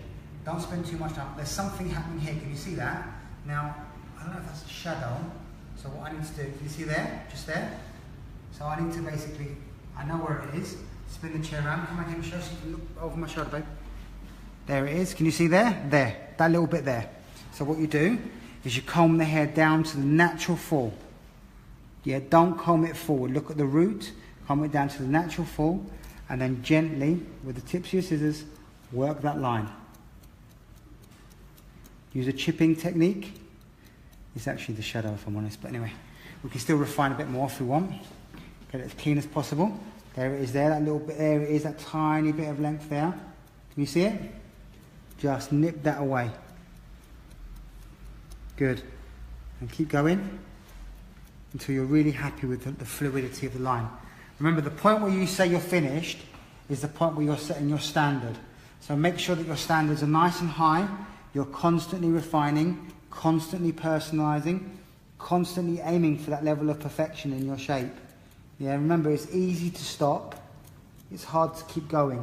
And all these little bits of hair here, I once heard a very good friend of mine say something which I thought was quite interesting. They said, do you know what all these little bits of hair mean? You know who said that, innit, John? My boy said that. John said, all this, he was cutting this the demonstration, there's all these little bits of hair, tiny hair. And he said, what that is hard work. I thought that was a really good way of explaining to a student. Head goes up, stand to the front, position the hair into position, either side, look at the balance, look at the symmetry, make sure it's symmetrical, just literally tidy the tip off, make sure it sits in the crease where you want it to be. Good. Use your mirror to check your line and your shape. We're getting there, we're almost done. Tilt the head. If you've got any questions, guys, I'm probably going to spend another 5 minutes refining. So if you do have any more questions, please feel free to ask me now. One question from Alana. Hi, Alana. We had many people say that they would like to book a haircut with you after seeing this beautiful bob. Okay. And she would like to know, how long have you been doing hair, and do you still work behind the chair with a full clientele? Good question. Okay, so in regards to working behind the chair, I work on a Saturday. In regards to a full clientele, no, because I've passed them all on. Because I'm at a stage now where, unfortunately, I need to do other things. Before I carry on, just have a look at this bit, Michelle. Can you see this? Can you see this little long bit here? I need to dust that off. I can't leave it. That's going to affect my hole here, but I can't leave that because that will just bug me. So I'm just going to comb the hair down with the wide tooth comb again. Look at the root. Comb it over the ear as best as I can. Can you see that? And just literally use the tips of your scissors and just nip that away. Just nip that little bit of length away. Think of your scissors like a rubber. What you're doing is you're rubbing off what you don't want. Just imagine it being like an eraser, and you're erasing off any excess length that's necessary.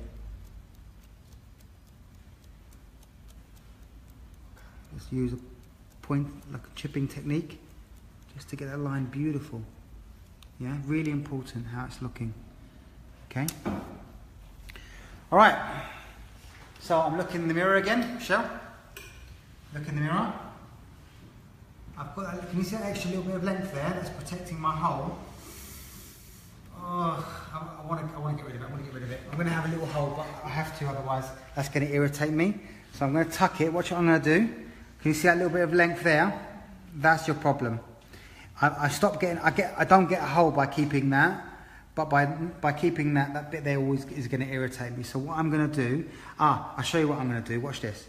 I'm going to comb it, and I'm actually going to over direct it back slightly. Yeah, over direct it back slightly, and then just nip, just barely take it off. Just take a little bit off, because I really don't want to get a hole. That's a big bit. And then, it's okay, we're still okay. We still managed to keep that no hole. Yeah? But it's just a little bit softer now. It's a hard one, guys, it's a hard one, but we're on the journey together. We're going to ride together, die together. Bad boys for life. Let's get that in. Trying to stay still here. Johnny, someone would like to know if you're coming to the US anytime soon. Yeah, we are. We're doing a lot of stuff in the US. What I want you to do on the, if you don't mind writing down the messages, info@alliloneducation.com.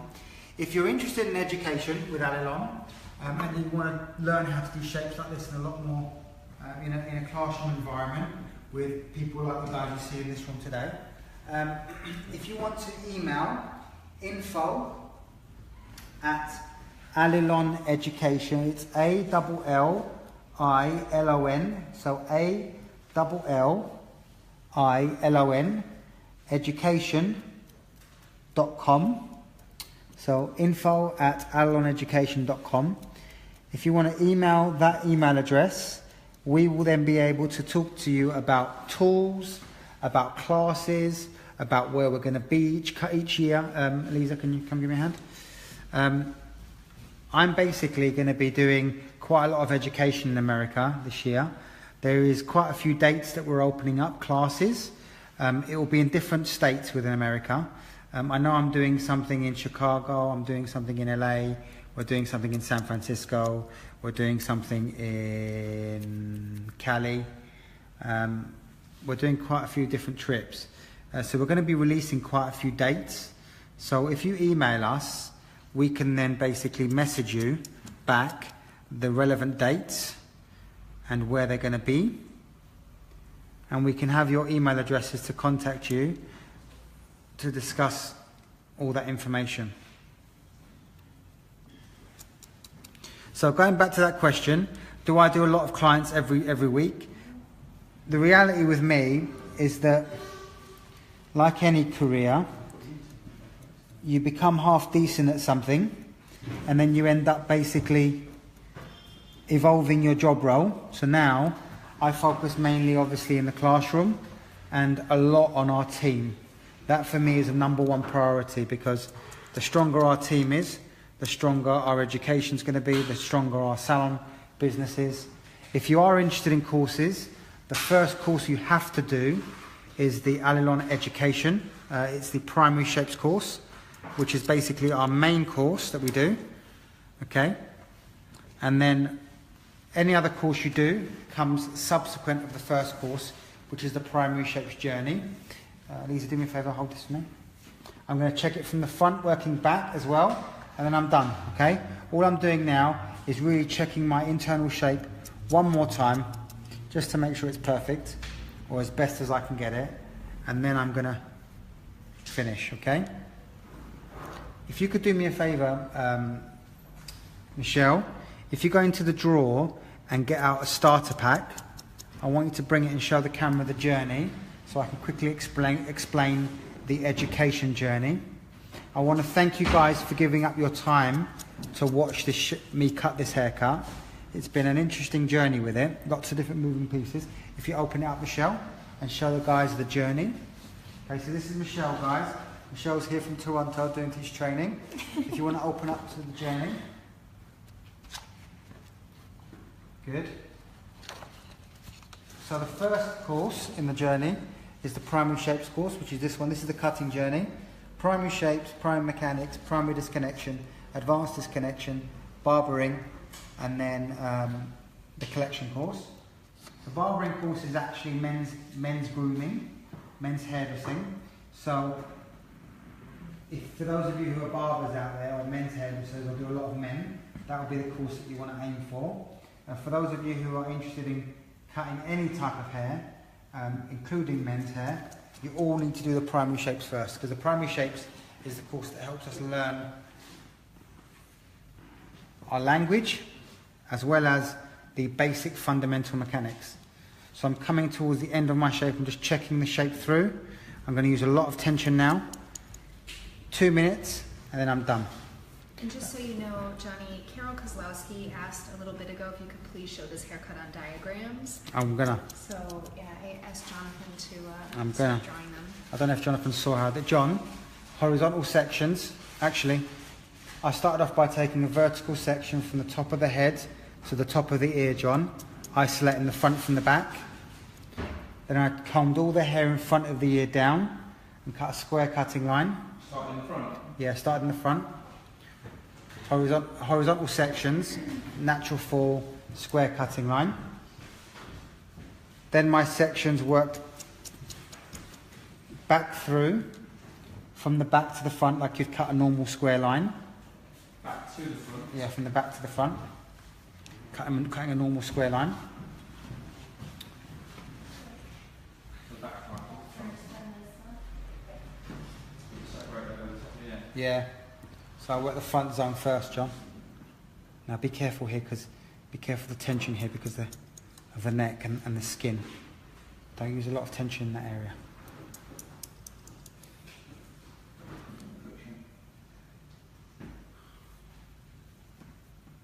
Okay. Again, using the wide end of the comb. And all I'm doing now, guys, is just dusting. If you've got any last minute questions, guys, now's the time to ask. So if you want more information on courses, how to take a course with us, whether we're going to be in the States or in London or wherever we're going to be, please email us on info@AllilonEducation. Also, what I would say to you all as well is if you share this video, so on the bottom left-hand side of the page, there's a share button. If you've enjoyed it and you want your friends or your colleagues or your trainees in your salon or different people to see it so they can learn from it, please, please, please feel free to share the video. And what that will do, it will allow all your salon teams to be able to see the shape and hopefully learn from this haircut. If you've enjoyed it, please feel free to do that. It's always great for young assistants or young stylists to basically have access to this type of information. So please feel free to share the video. And hopefully more of your team can see it and we can slowly build more this community of our Tuesday night unplugs. I hope you enjoy the unplugged events. We enjoy doing them. Even though it's quite intense, cutting in front of a camera constantly, it's a lot of fun and it's very challenging, and that's why we love doing it. And what we'll do next week, we'll cut a gents haircut, okay? Because I know there was a request for the gents, so we'll do a gents haircut next week.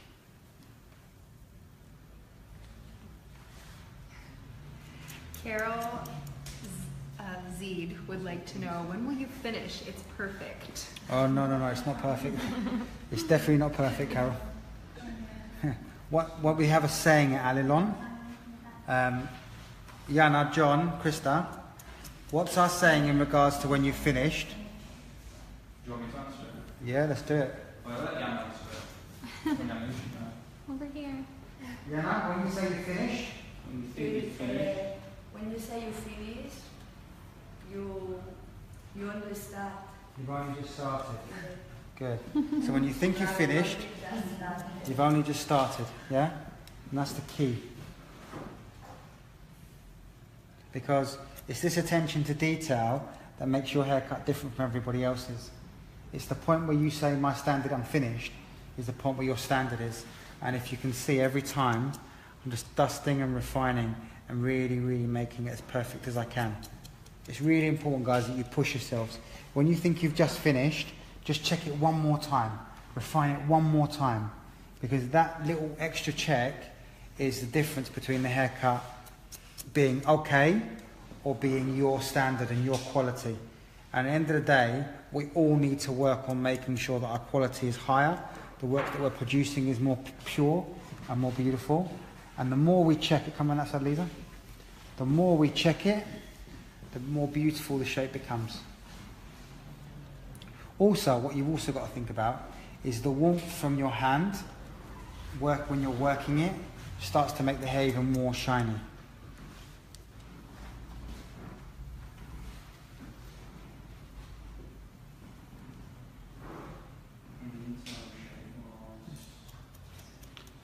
Diagonal sections, John, How do I? with a graduated cutting line, working shorter externally to longer internally. So quite diagonal, vertical or diagonal? No, quite heavily diagonal, almost. So more horizontal diagonal? No. It's kind of like in its purest form. Okay. Starting In the occipital bone? centre nape. Occipital bone, yeah. Yeah. Actually, no, John, I started literally right from the centre. So literally right from the hairline, yeah. Really? I wanted to make my life a bit harder. Really? Because I'm clever like that. You know, I don't want to take it easy, not in front of a camera. And your number system was? To the previous. Up to the top of the ear, then over directing it back. But quite a steep cutting line. I let the outline control the angle of the cutting line, yeah? The choice of length is quite long. Yeah. Good. Okay, 2 more seconds and then I'm done, guys. Thank you for tuning in tonight. I really hope that you've enjoyed this haircut. And I really hope that you can do this haircut and have some fun with it tomorrow in the salon. Please don't be scared to try this out, because the more you try these shapes out, the more stronger your technique becomes.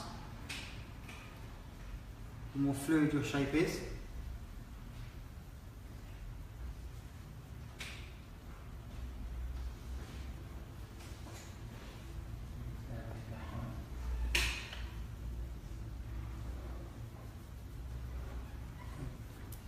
Comb the hair down, that way you can see the technique. There's no point jigging it about, moving it all around like this, because like that you're not really seeing anything. You might be seeing a little bit about how the weight's sitting, but you're not really seeing the mechanics, which is part of the beauty of the shape.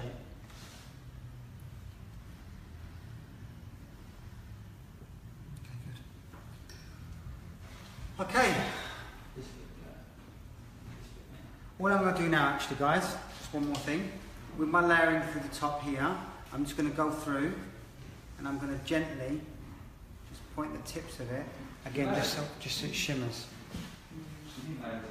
Yeah, I did, John.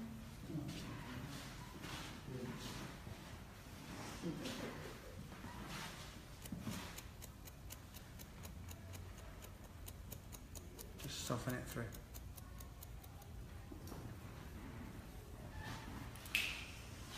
And your sections on the top?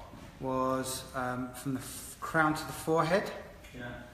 a slightly triangular cutting line, everything to section 1, dead centre. You pivot? No, How I worked horizontal, I worked down to the sides, working horizontally down towards the hairline. everything back from the wall? Yeah.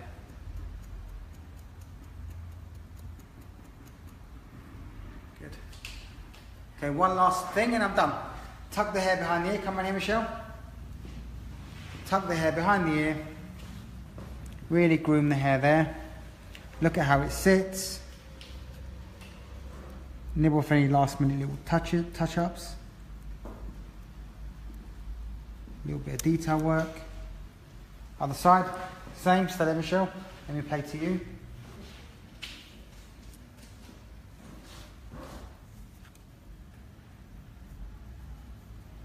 Look, can you see these little bits up behind the hair? Again, secure it and nib those little bits off. Not too much, because you don't want to get a hole.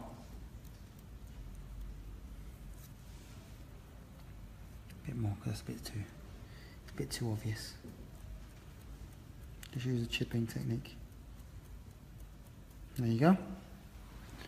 Okay, good. So let me do your hair and we'll show you the final look. So again, please let me say thank you for tuning in tonight. I hope you've enjoyed watching the haircut. It's been an interesting haircut. I've enjoyed doing it. It's been a bit of a challenge due to different things, i.e. the muscle on the neck, the growth pattern, the way the hair sits forward, the predominance of the ear, all these different danger areas. But these are things that you have, we all have issues with all the time. So hopefully I've given you at least 4 or 5 or 6 tips to help you control these things. Don't be scared to manipulate the hair. Have a look in the mirror, babe. Don't be scared to manipulate the hair. Don't be scared to choose the right lengths. Don't be scared to refine the shape and refine the shape and refine the shape. Remember, when you think you've finished, you've only just started, yeah? Feel free to make sure you don't get a hold over the ear, okay? Use the shine line, use the head position to see the weight distribution. So just quickly on the shine line, can you see this line here? This is called a shine line. That's where the light's hitting the hair. And as you move the hair up and down, the shine line moves up and down the hair. That should be one fluid line when it moves. It shouldn't break, okay? And then again, cut a beautiful line on the other side. The ears are slightly more predominant on this side, so be mindful of the predominance of the ear. That is a haircut. I really hope you enjoy it. Thank you so much for looking in. We're just going to look at the diagram quickly. Yeah, Jonathan's got it spot on. John, do you want to talk the guys through the diagram? Even though I wasn't here. Yeah. So Johnny started by working his external shape first, which you can see on the left hand side of the diagram. He separated the hair from front to back using a section that ran from the top of the head to the top of the ear. He took then a horizontal section from that to the front hairline, combing the hair down, natural fall, square cutting line. Second section to number 1, no elevation, square cutting line. Third section, fourth section, everything down with no elevation, square cutting line. Once he'd done that in the front of the ear, he then moved to the back, taking sections from crown down to the centre nape, horizontal sections, working again the same process. Section number 1 down, natural fall, no elevation, square cutting line. 2, 3, 4, working all the way up to the top of the head, again down, no elevation, square cutting line. Once he'd put that external shape in, he then moved on to the right hand side, which again is shown on the right hand side of the diagram, which is up here. He worked with diagonal sections. Actually, it's probably easier if you show them on the back first. Starting from the back, taking diagonal sections through to the hairline.